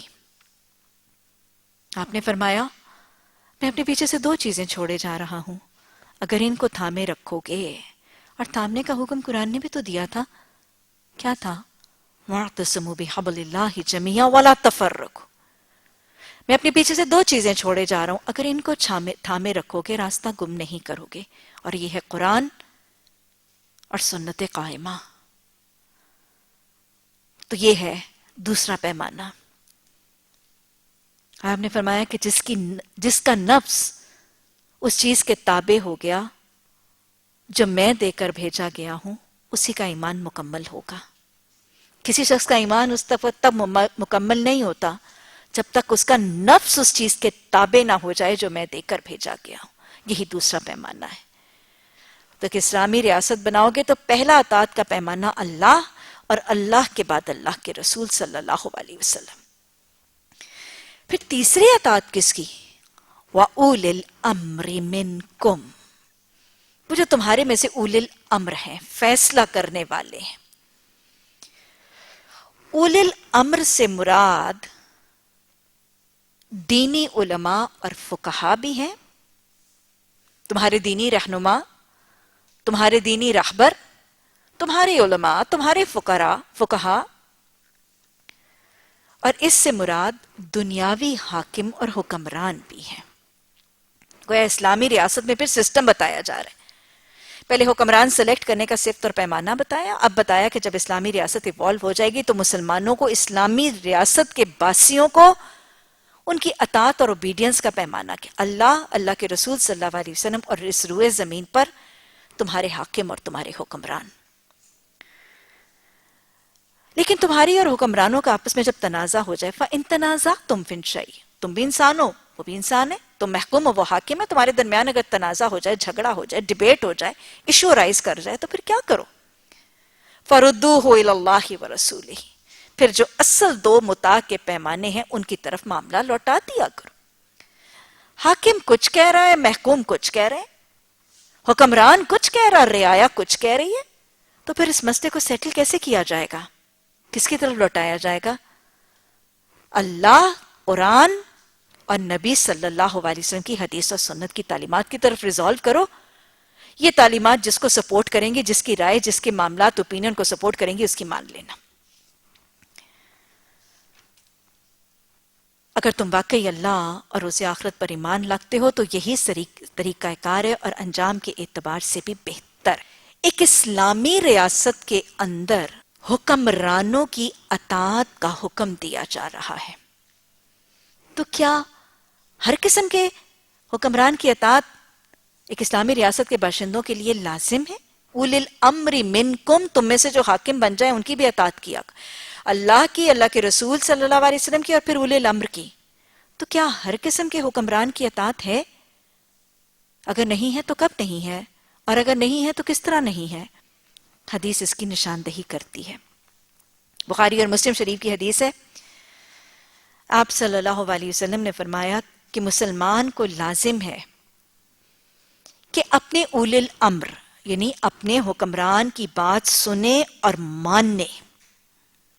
مسلمان کو لازم ہے کہ اپنے اولی الامر کی بات سنے اور مانے، خواہ اسے پسند ہو یا ناپسند ہو. یعنی لوگوں کی پسند یا ناپسند یہ پیمانہ نہیں ہے. حکمرانوں کی بات سننی بھی ہے، ماننی بھی ہے، چاہے لوگوں کو پسند ہو چاہے ناپسند. کب تک؟ تا وقت کہ وہ اسے گناہ اور معصیت کا حکم نہ دے. یعنی حکمران کی بات سننی بھی ہے، ماننی بھی ہے. دل کو اچھی لگتی ہے تب بھی، نہیں اچھی لگتی تب بھی. گورنمنٹ پالیسیز اگر ہمیں اچھی نہیں لگتی ہمیں پھر بھی ماننی ہے، لیکن کب تک ماننی ہے؟ اس وقت تک جب تک اس کا اولو الامر اس کو معصیت اور گناہ کا حکم نہ دے. اور جب اسے معصیت کا حکم دیا جائے تو پھر اسے نہ کچھ سننا ہے نہ کچھ ماننا ہے. میرا خیال ہے ہمارے لیے بہت بڑی نشاندہی ہے، کیونکہ بہترین جہاد، افضل جہاد ظالم حکمران کے خلاف کلمہ حق پکارنا ہے. جب حکمران کچھ ایسی باتیں کہنے لگیں جو معصیت ہے، جو گناہ ہے، جو قرآن اور حدیث کے احکامات کی خلاف ورزی ہے، حدود اللہ سے تجاوز ہے، تو پھر نہ کچھ سننا ہے اور پھر نہ کچھ ماننا ہے، اور اس کے خلاف اٹھنا بھی ہے. بات زبان سے جہاد کرنا بھی ہے، اور ایسے حکمرانوں کے خلاف کلمہ حق پکارنا افضل جہاد بھی ہے. بخاری اور مسلم شریف کی حدیث میں الفاظ آتے ہیں، لا طاعۃ فی المعصیہ، خدا، اللہ اور اس کے رسول صلی اللہ علیہ وسلم کی نافرمانی میں کسی کی اطاعت نہیں. اگر کسی کا کوئی طریقہ، کوئی قانون، کوئی وتیرہ، کوئی رسم، کوئی رواج، کوئی گورنمنٹ لا، کوئی گورنمنٹ پالیسیز اللہ اور اللہ کے رسول صلی اللہ علیہ وسلم کی نافرمانی کی تربیت کرتے ہیں یا اس کا راہ دکھاتے ہیں تو یہ طاغوت ہے، اور اس طاغوت کے ساتھ کفر کرنا ہے، اس طاغوت کا انکار کرنا ہے. اللہ اور اللہ کے رسول صلی اللہ علیہ وسلم کی نافرمانی میں کوئی اطاعت نہیں، ایسوں کی پھر اطاعت نہیں ہوگی. مسلم شریف کی حدیث، آپ نے فرمایا تم پر کچھ ایسے لوگ حکومت کریں گے، یعنی دیر آر چانسز، ہوگا اور ہوا بھی، ہو بھی رہا ہے. تم پر کچھ ایسے لوگ حکومت کریں گے، بس اوقات ایسی احادیث کو سلبائی میں سے، نصاب میں سے، اور بس اوقات قرآن کی تفسیر میں سے بھی نکال دیا جاتا ہے، کیونکہ سمجھا جاتا ہے، یہ تصور ہے کہ شاید ایسی باتیں اگر بتائی گئیں تو یہ سیاست سمجھی جائے گی. جدا ہوتی سیاست سے تو رہ جاتی ہے چنگیزی.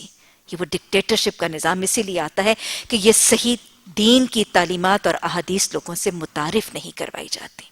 یاد رکھیے گا، دین کی تعلیمات کو چھپانا ایک دائی حق کا طریقہ نہیں ہوا کرتا. اس کی محفل چمکے یا نہ چمکے، دین کا پورا تصور معاشرے میں متعارف کروانا یہ دائی کا لازم ایک امانت کا حق ہے. آپ نے فرمایا کچھ لوگ تم پر ایسے حکومت کریں گے جن کی بعض باتوں کو تم معروف یعنی اچھا پاؤ گے، تم پر کچھ ایسے لوگ حکومت کریں گے جن کی بعض باتوں کو تم اچھا یعنی معروف پاؤ گے اور بعض باتوں کو منکر پاؤ گے یعنی برا پاؤ گے. یعنی ان کی کچھ پالیسیز اچھی ہوں گی, کچھ پالیسیز ان کی خراب ہوں گی. تو ایسی حالت میں کیا کرنا ہے؟ تو جس نے ان کے منکرات پر اظہار ناراضگی کیا, یعنی جو وہ غلط کام کر رہے ہیں نا, جس نے اس پر اظہار ناراضگی کیا, ہاتھ سے, زبان سے, قلم سے, یہ میں بتا رہی ہوں آپ کو, جس نے ان کے منکرات پر اظہار ناراضگی کیا وہ بری ذمہ ہو گیا. اللہ ہمیں بری ذمہ ہونے والے گروہ میں شامل کر دے. جس نے ان کے ناپسندیدہ یا منکرات پر اظہار ناراضگی کیا وہ بری ذمہ ہو گیا. جس نے انہیں ناپسند بھی کیا وہ بھی بچ گیا. مگر جو ان پر راضی ہو گیا اور ان کی پیروی بھی کرنے لگا وہ پکڑا گیا. کس نے پکڑا ہے؟ اللہ نے پکڑ لینا ہے اس کو.